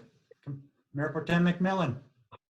I make a motion that we approve the Board of Commissioner meeting minutes with the adjustment of July. Do I need to make the adjustment with July, August, September, as stated by Commissioner Simpson? May I interject here? Yes. You're not going to, she just was looking for you for corroboration that those minutes were credible, but she's still going to be voting on those minutes. Okay, so I'll just make the motion that we approve those minutes. That's correct. Okay, so I make the motion that we approve the Board of Commissioner minutes. Very good. Thank you for that. Any discussion on the matter? I see no hands raised. Go for a roll call vote. Commissioner Morey. Aye. Commissioner Simpson. Aye. Mayor Pro Tem McMillan. Aye. Commissioner Westlake. Aye. Very good. Thank you very much. Unanimous. That's great. Thank you. Okay, we'll move on to new business, Section 8. We have the 2020 Regional Hazard Mitigation Plan. We have a guest speaker tonight, Mr. Donald Moye from the Union County Emergency Management. Are we all set up to go on that presentation? Yes, good evening, elected officials from Waxhaw. My name is Don Moye, and I am the Director of Emergency Management. I'll bring you greetings this evening from the leadership team for Union County and the manager, Mark Watson. The Regional Cabarrus-Stanley Union Hazard Mitigation Plan is a 5-year plan, and we've actually it looks like I'm trying to move that mouse there, and it's I'm not proceeding here on my slides. If what I got there, okay, we got it next. So thank you very much. I'll just kind of indicate next on the slide. So for you here again, a 5-year plan that the last plan was in 2015 and is up for renewal now. And this is a definition from the federal government regarding the hazard mitigation plan itself. This plan is being funded by the state, and they generally try to take regional counties together and put them together to save cost, if you would, for the mitigation actions that they that each particular county feels needs to be looked at. Next slide, please. Again, here you're looking at the purpose, and I won't read through them directly. You can see them on the screen. Maintain grant eligibility for participating jurisdictions. This is a key one for us because the Regional Hazardous Mitigation Plan is a cousin to the Emergency Operation Plan that the city of Waxhaw, as well as the other municipalities within the county, participate in with the county. So it's a county plan. With that, we want to ensure that any eligibility that Waxhaw can have federally, it is required to have these types of plans in place. This one particularly is a hazardous mitigation. And again, it speaks to natural and man-made hazards. This is a 500-page plan for all 3 of the counties. I'll try to speak directly to some of the highlights that I think that you might want to hear coming from the plan itself. The capability score that speaks to the plan of Waxhaw's capability to ensure that they can handle some mitigation plans and actually take an ownership of hazards in their community by having staff to look specifically at issues that are emergencies within the county or specifically your city. Interestingly enough, Waxhaw scored the second highest out of all of the 13 cities in the county as well. So that was a 48 number that's listed particularly in the plan. Additionally, one of the other areas that I thought was a highlight is that the growth within Waxhaw itself between 2010 and 2017, the data spoke that you were the highest growth city within the county at a little over 52%. Additionally, I wanted to just kind of share, when you start talking about hazards themselves, the plan lists hazards that are at high risk, medium, and low. And for our county, and this is a county together, the high risk run in the area of winter storms and freeze, thunderstorms, flooding, and hurricanes. And so among those high hazards that I just mentioned, the one that really sticks out that we have the most concern about is flooding. When we look at the moderate risk, they go with wildfire and dam failure, which are considered to be moderate, in terrorism. I just want to note that when within the plan itself, it speaks to what is considered low risk hazards. And the low risk hazard listed is infectious disease. And how appropriate when we were in the midst of a pandemic that we see that it was a low risk for our area, and I'm sure for the entire country to be affected specifically now. I know that the mayor has been working along with us continuously as we've given updates quite regularly regarding the pandemic itself. So I want to thank your city for that. If you would, and again, I go to the next slide because I did speak to you about the 5-year renewal, and that is occurring this year. So June, we want to have that done. This is the crux, if you will, of the plan itself. It speaks directly to some of the specific areas that you as a city have decided to work on for mitigation actions. Again, I'll just speak to the fact that Waxhaw was engaged in this project. Your staff had more mitigation actions than any of the other cities. So I'll just say that again as well. 5 of these plans, or 5 of these actions here are new. And I'll just kind of speak to the actions that they're there. The P is for planning. The PP represents property protection. The ES represents emergency services. And the PEA represents public education and awareness. And as you look through these descriptions of what your staff has specifically spoke to in terms of proper mitigation actions they felt like they wanted to take on over the next 5 years, again, I mentioned that the 5 of them are new. Some of the areas that are not showing on this particular screen here now would be the relative priority of the particular description of the plan. I did put the agency in that the staff indicated wanted to take ownership, if you would, of that particular action plan. And then on the right side, you do see some funding sources, if you would. And again, this was done by your staff, and they did participate wholeheartedly. We did have 2 public meetings for the 3 counties that during the course of this particular plan development, which was about 1.5 years in the making. And so the public participation, I would say, was minimal, but I did have maximum participation with your staff. The meetings were held to probably created some hardship, if you would. It was actually over in Cabarrus County when those meetings were held. One was in the middle of the afternoon and the other one was in the evening. They tried to spread it out. But I'll bring my attention directly to the first prevention areas that you see. And I'm going to, I think what I'll choose is the one that says high priority, relative high priority.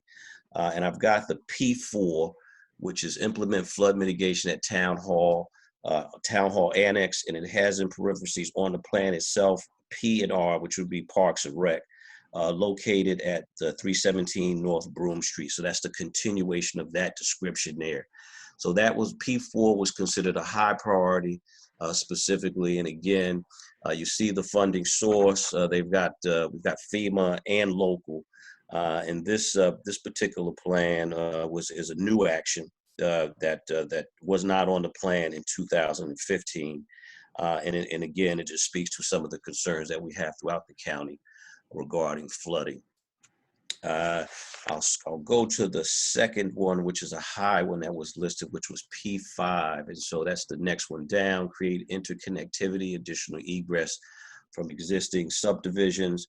The rest of that reads, new development should follow regulations requiring multiple ingress and egress points. And again, I guess from a planning perspective, this is something that that the staff from Waxhaw thought would be something of a high priority. The final one that I actually have as high, I think that would do it on the highs. The rest of them were considered moderate, if you would, regarding the mitigation actions that were selected by the city there. I want to bring your attention directly to the PP1, develop the debris management plan, ES1, develop a continuity of operations plan, and I believe I had an emergency operations plan listed. Yes, ES4, develop an emergency operation plan. So some of these are in process as we speak. I have to commend the city for having your staff engaging the emergency management office and being an active participant with us as we do have meetings to ensure that we can connect with the rest of the cities. We're currently in the pandemic as we speak, and your town is the only one currently, or your city is the only one currently that has already had the acceptance from the federal government for the public assistance regarding the pandemic. So I just want to share that with you. So your fire marshal has been instrumental in ensuring that specifically. Looks like there you go. Look like I got some zooming happening there. If you can help me out, it'll at least be able to speak to the slides themselves. All right, so with that, I think that my last slide is probably a question slide. I wanted to be brief, but I wanted to ensure with 500 pages that I at least captured a few of the highlights. I think that you may have a question or two. If you do, or regarding the mitigation action and your staff that was involved in that over the last year. I believe that since the middle of probably September or so, we probably had stopped the meeting and the meetings, and the process that this goes through is that we do the recommendations. They go to the state to be reviewed. The state reviews them and sends these mitigation actions and the report up to the federal government. The federal government gives us approval, and then it comes back to us here at the local level on the counties. And then we look for the cities themselves that are part of the county plan to give an approval for the plan itself. So that's kind of what I have for you this evening. I'll take questions. Very good. Thank you, Don. That's been, thank you for the kudos for the town. I know that they've worked very much hand in hand with your organization in the county. And I know a lot of work has gone through on this stuff. obviously a 500-page document is quite cumbersome, but very lengthy and very detailed. One of the questions that I might have to start out is Cliff Notes side of, what are the significant differences between the 2015 plan and today's plan?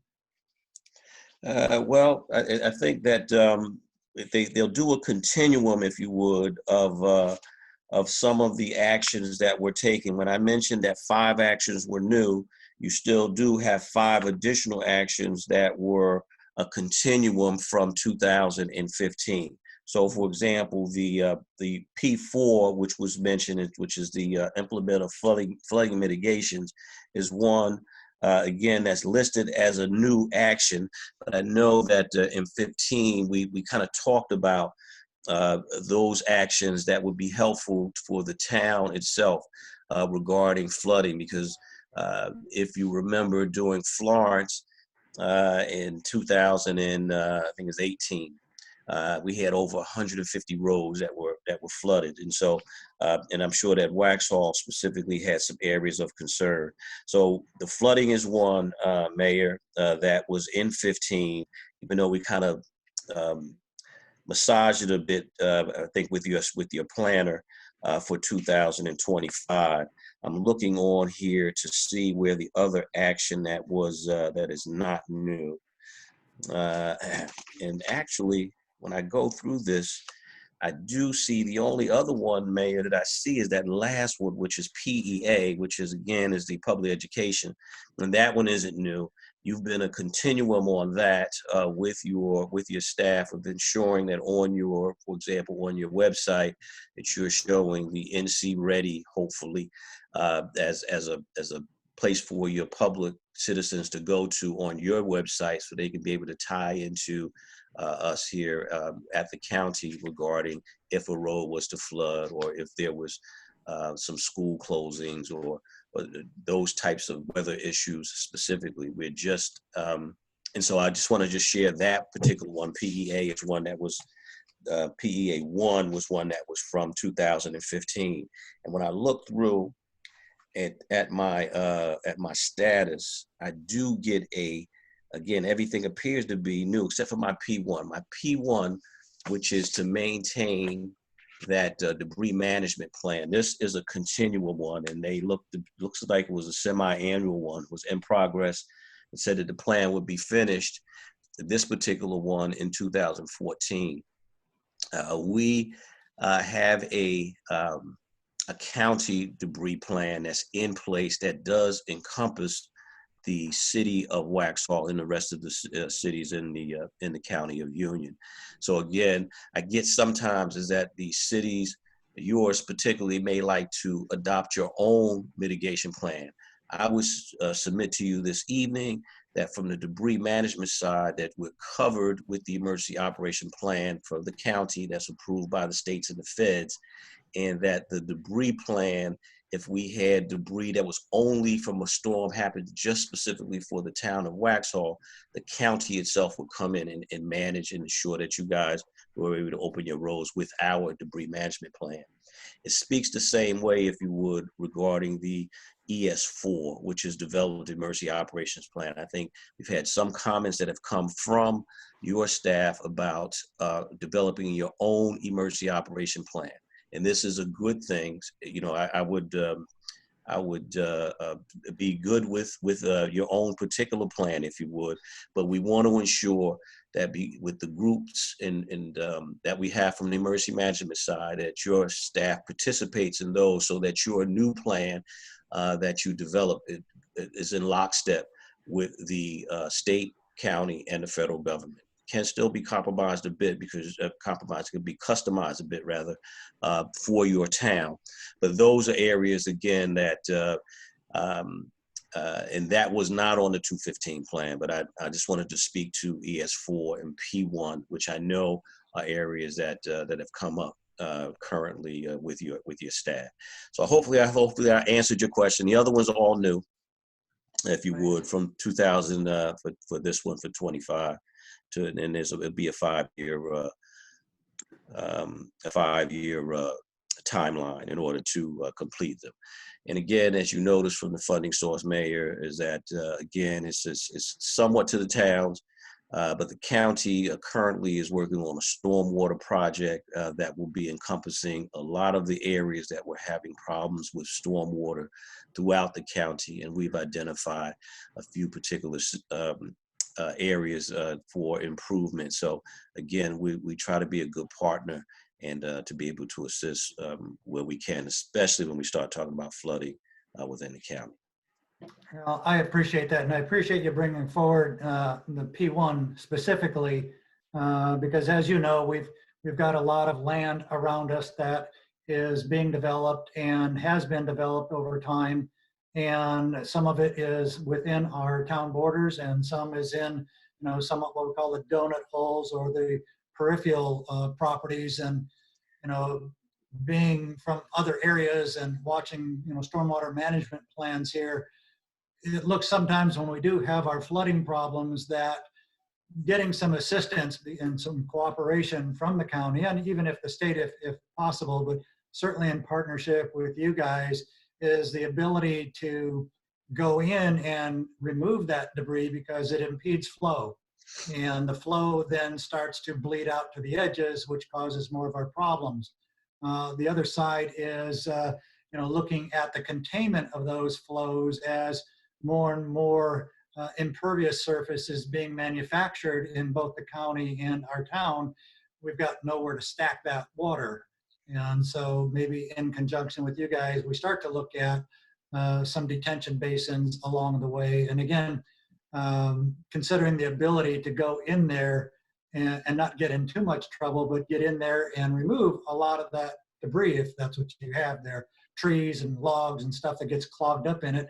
Some unfortunately pushed in and not cleaned out by the development of some properties, some just natural falling to the area. So I appreciate the brave side is going in there for both of us to establish that plan, because that is a big problem. I think just right after we all took office, I think one of the first declarations that I had to enjoin with you was the flooding after one of the storms. And that was probably January, if I remember right. Right. And right. so I appreciate the consideration and the thoughts by the county to engage in those plans and those thoughts. So thank you for that. My other question would be then, what would be the timing of final acceptance? You mentioned the whole process that we'd have to go through, you guys going through. What's the timelines? Is it soon, 5 years from now, to get to another 5-year plan? Tell me about that a little bit. Yeah, so the timeline, the first timeline that we have is the resolution, now to have this particular plan to be accepted as a resolution, and then we'll have the county go ahead on and accept it once we have the remaining cities on board, if you would.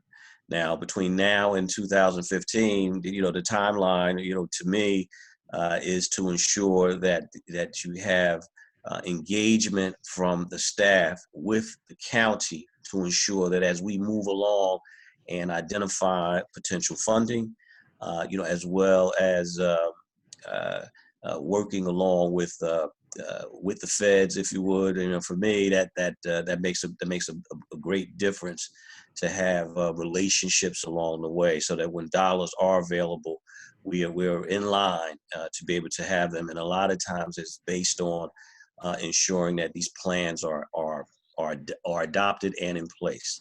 So between now and 2025, it really speaks to identifying a couple of the projects that may have a priority specifically for Waxhaw, and then we can work along with you to ensure through these agents, through these relationships, if you would, with your staff, because you guys are growing. I mean, I mentioned to you that you guys are the fastest growing city in the county, between 2010 and 17, and you're engaging the county quite regularly, if you would. And so, and I see that even in the pandemic side, regarding ensuring that you can know some of the facts, if you would, regarding what's happening, because the facts drive the science and in relationship to maybe as well as finding the funding. So the funding is the key, I think, and then the relationships. And I think that we can at least make some progress, more progress than we did from 20 from 15. From 2010 to 2015, we can make better progress from 2020 to 2025. So it's been a process, regarding some stagnation, if you would, and I really would say that it's about relationships, ensuring that we are engaged with you, and you guys are identifying staff that can be engaged with us, and so I think it's a team effort. Well, I appreciate you saying that. We are endeavoring to try to, build and strengthen, our relationships working together. We have nothing but good common interest at heart. So I appreciate you guys willing to come to the table with us and help us through this stuff. We will, as a board here, do everything that we can to engage with you guys and identify these issues and work together on it. I know we're looking at the, ETJ for one of those things, and I just think it's a great start, and thank you all at the county for doing that with us. Yes. Questions from the commissioners to Mr. Moyer? We're all brave souls tonight. I love it. Great. Let me just kind of revisit a little bit, Don, if I could. The final approval date, are we looking at that in a year, less, 6 months? Well, they're giving us a June 18th date of this year. For this approval. It can stretch out a bit, meaning, and I think I mentioned that when I spoke with Melody, is that the feds would like to see us, because our 5-year plan expires on June the 18th. So that's kind of what we want to ensure, that the next plan is in place prior to that. And what does that mean? Well, if we don't have a resolution for a particular location, and we have a disaster that occurs, and it kind of puts us in a gap, if you would, regarding ensuring that you have protection federally as well as statewide for any additional fundings that you may be able to have. So without an approval by June 18th, for example, the public assistance grant that you currently are applying for now, obviously you can still have that grant, but moving forward, you would not be eligible for those types of things without having these cousin plans in place that have been validated. And these plans can be in concert again. So the county, the regional mitigation plan can be in concert with something that we may have. We'll call it maybe an enhanced plan to the regional plan, and that's okay to do, correct? Yeah, that's affirmative. That would be fine to do. With your elected body, you guys and ladies can do what's good for your town, and the county would be in lockstep with you. And again, that's a working relationship to ensure that we can customize, if you would, a little further, with your plans. Great, I appreciate that. Quick question back to Town Manager Wells. Anything in our way of being in lockstep with this plan right now that you see? I know it's you're kind of there on the planning side and now in your new role. And if Matt is still around on here, anything that's something we need to address before this? We are currently reviewing our draft of our emergency operations plan now, and I do believe that it is in lockstep with the county as well as the state and federal regulations. Absolutely. Great, Matt, I see you just joined us again. You want to speak to this? Yeah, I agree with Jeff. One, we already passed the connectivity ordinance, so we've gotten that one off the table. And so we did a local EOP just for what our initial response would be, but we knew that was going to build into a larger one that we wanted to do. And that talks about continuity of operations as well. And so I think we're well in line with everything that Don's brought up. and in really good shape. And very fortunate that Kevin came on board when he did, Right. so that we had the resources to really follow up and partner.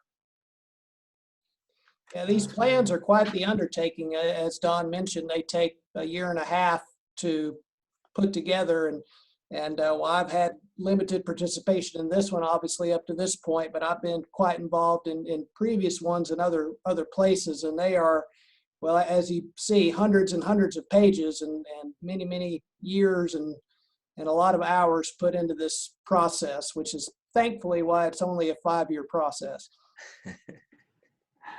Can only imagine a 20-year plan. So that'd be pretty interesting. Kevin, I see that you've joined us on this at this moment. Any comments that you have for Don or the rest of the board?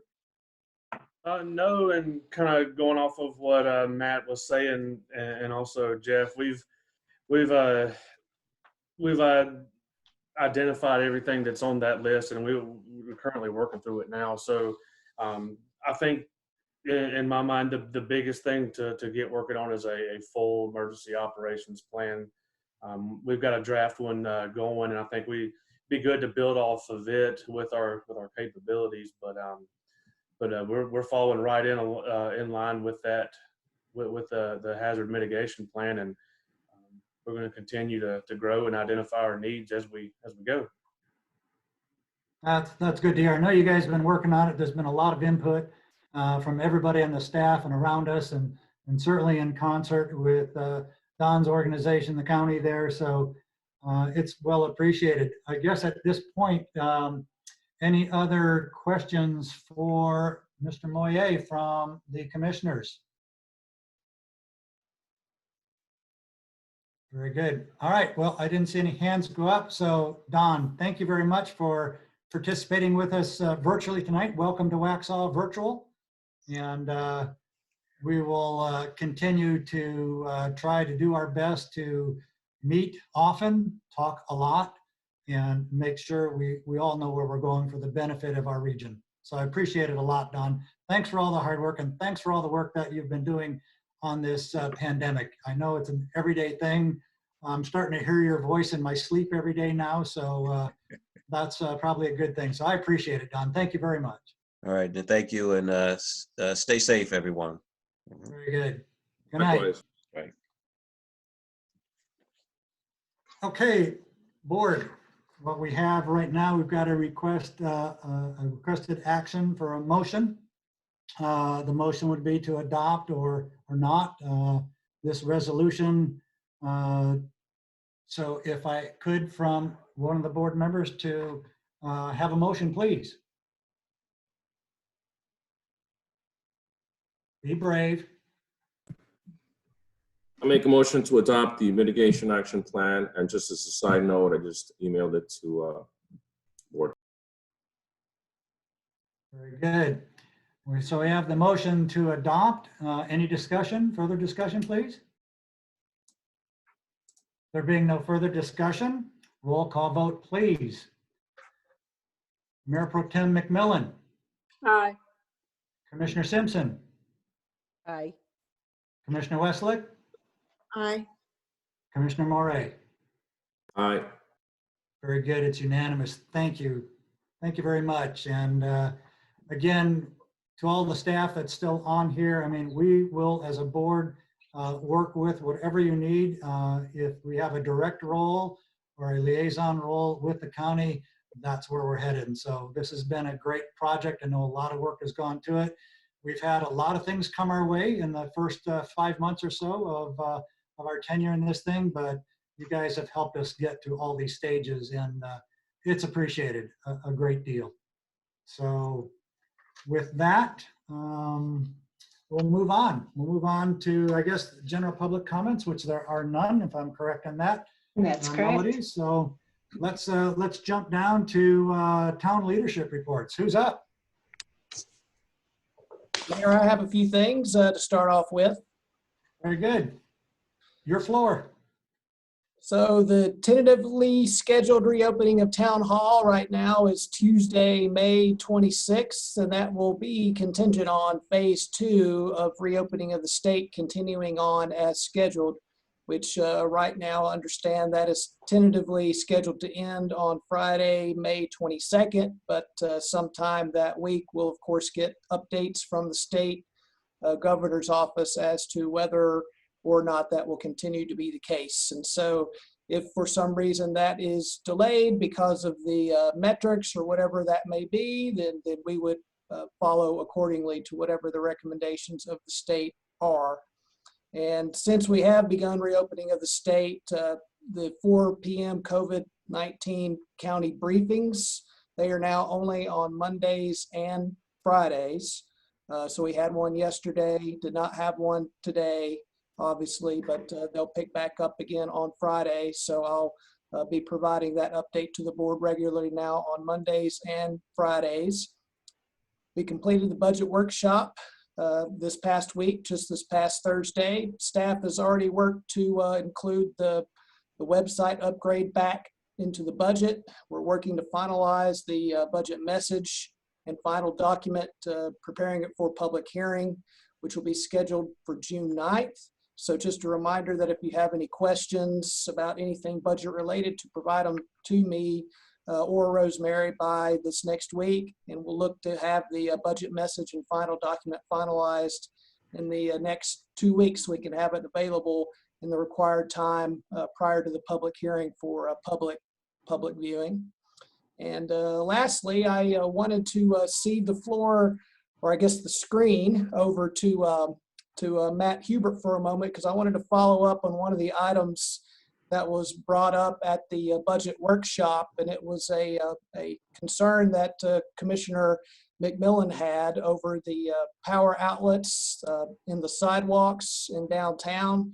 And I wanted Matt to talk about the plans that we have in place to replace a number of those, but also what potential options we might have down the road for the ones remaining. So Matt, would you mind discussing that? Absolutely, thank you.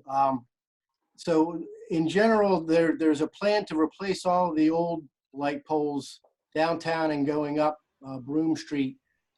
Initial funding is provided, and it's going to start, it's phased, and it's going to start with the TAP grant, the East North Main block.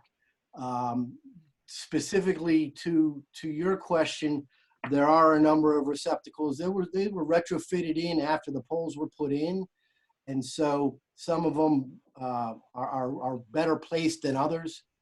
Therefore, the lights to plug in downtown for the holiday lights, and also for vendors along those areas to be able to get power in some of our events. But there are certainly ones that, the ones I think you mentioned on South Main, are not in the best place. And so I can go ahead and engage our chief building inspector, and one of our inspectors is a well-qualified electrician, to see what it would entail to have some of those relocated immediately. We do have some funds in the downtown budget this fiscal year to go ahead and do as much of that as we can. I think there are a couple of them, not many, that we would want to move right away to make it safer for pedestrians in that area.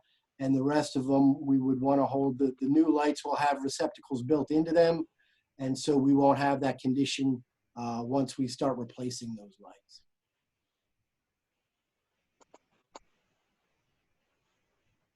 Thank you, Matt. I appreciate that update. Thank you. That's all I have, Mayor. Thank you. Very good. Any other questions for the town manager or Matt? Mayor Pro Tem McMillan. I just want to say thank you for your quick response and information and updating my question, and the action that you will be taking going forward. Absolutely. Very well. We'll keep you informed. Thank you. Thank you again for that. You guys, good response time. Thank you. Okay, town manager, you're complete with your presentation. Are we up next then for Parks and Rec? Dina, good evening. Good evening, everyone. Welcome to the party. Thank you. I've been listening. All righty.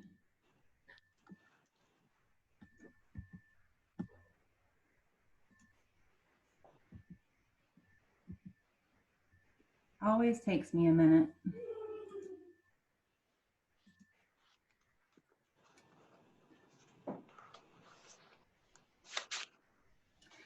All right, we're going to go over some activities that we've been doing this month. And also the team is working on wonderful virtual programming to continue on. And we're going to probably continue that on until the end of June. We actually might go into virtual, like paid programming in July and August, depending on the governor's recommendation about grouping and like camp type sizes and programs. And so for the beginning of May, we had two wonderful businesses that are in Waxhaw, Temple Fitness and Canine Unleash. They did videos for us for fitness and then dog training. We also, this past week, celebrated May the 4th be with you because I'm a nerd and I like celebrating Star Wars. Then we also went into Cinco de Mayo with some crafts on piñatas so you can make at home. And then, of course, celebrating our mothers with a wonderful card. This week, we are going back to nature and making mobiles that came out yesterday on Monday. And tomorrow, we're making bug crafts out of cardboard rolls using yarn. And then on Friday, we are partnering up with one of our other Parks and Rec in North Carolina, which is just a blessing from the Park and Rec community. We share a lot of our ideas with our state Park and Rec, and they're willing to share with us. So we're sharing one of our nature bingos with you this week. I also wanted to do a shout out to our local businesses. We would love to partner with you. So if you would like to do a virtual program or either a face-to-face program for us in the future, we're finishing up our program guide for July to December. Please come in contact with us. Like I said, majority of our program guide is local businesses, and we love to highlight you in our future programming. Our reopening plans. I know this is a hot topic right now. In our park system, we have our welcome back, kind of to go over our social distancing, plus some recommendations from the state, the CDC, and the county. What's open right now is phase 1. That is our trails, our open spaces, such as the meadow at Town Creek, the skate park with some modifications, parking lots, and trailheads. What's not open right now, and that we're waiting on phase 2, is our playgrounds, our restrooms, shelters, athletic fields, and indoor facilities. We're going to phase them in as we're allowed to with the state recommendations. With that next phase 2, we're hoping with modifications to open up the playgrounds, the restrooms, the shelters, and then the athletic fields to have practices and some instructional type activities.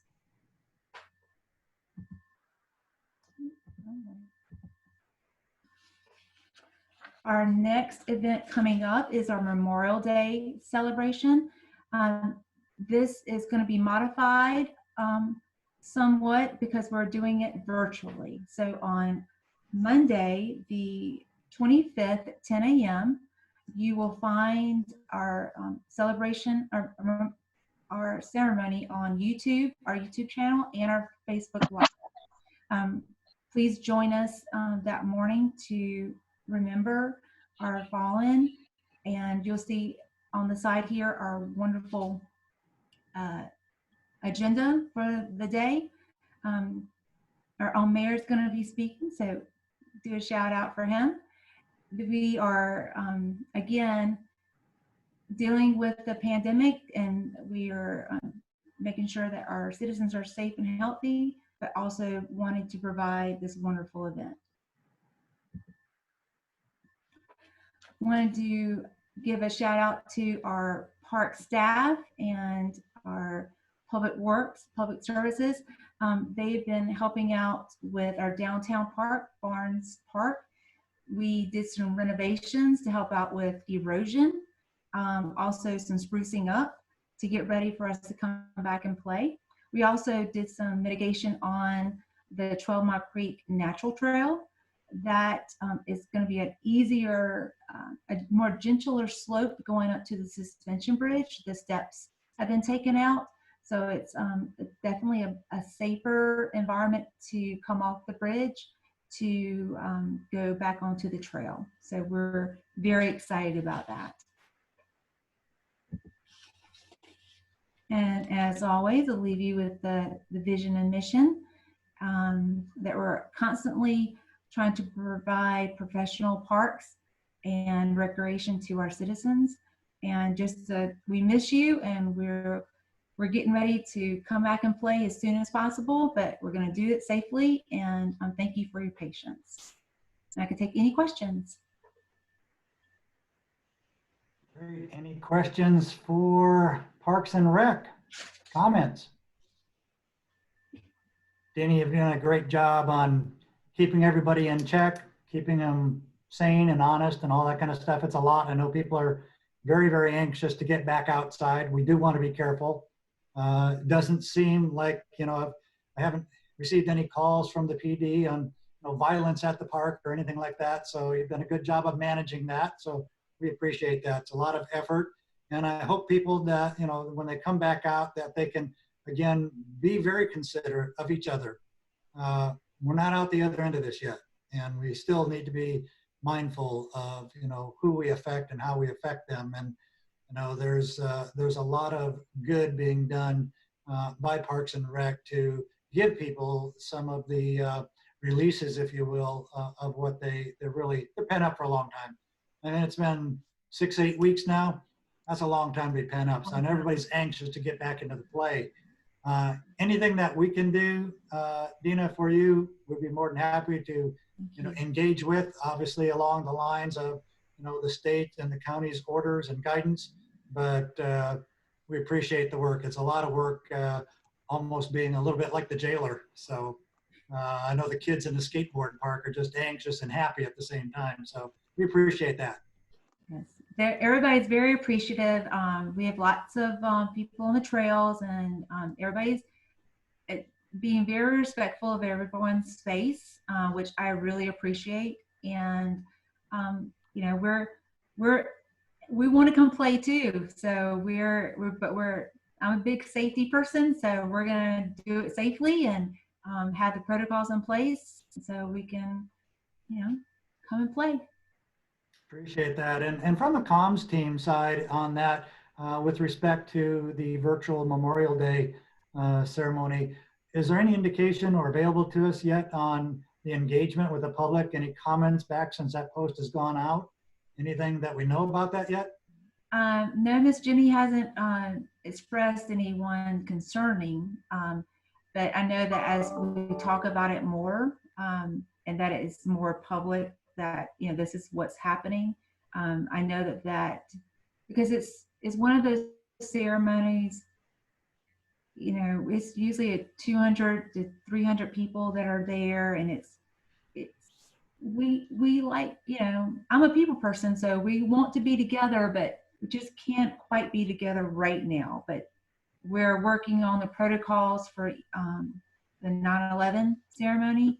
We're already thinking about it, to trying to figure out safe ways, because I know the social distancing is probably really never going to go away, but just trying to figure out what that next step is.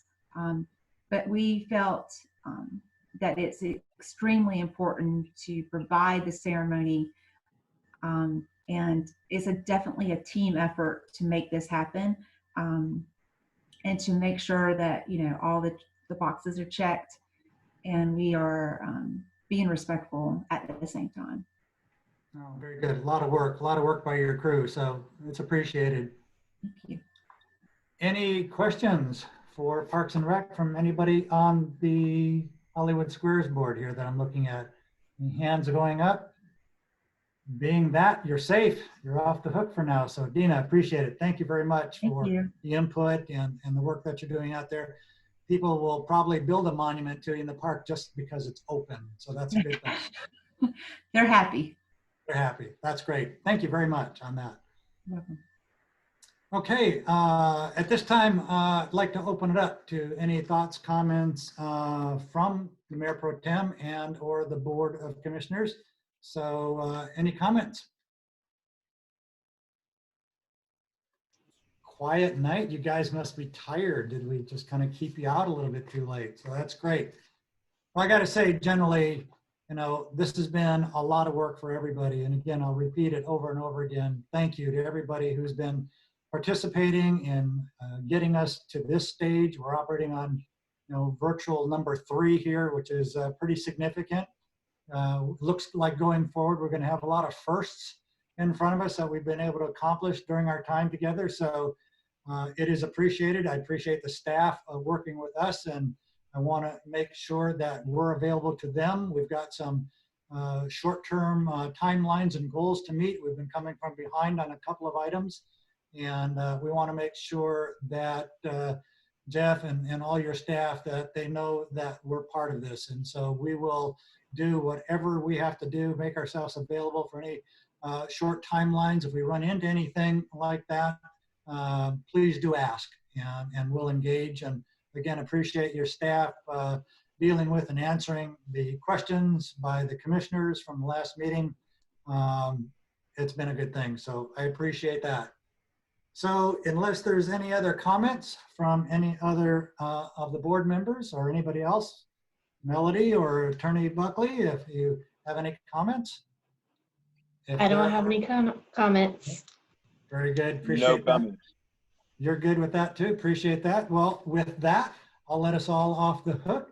So if I can have a motion, please, to adjourn this meeting. So moved. Brave souls. Thank you very much. We'll just go roll call. Commissioner Westlake. Aye. Mayor Pro Tem. Aye. Commissioner Morey.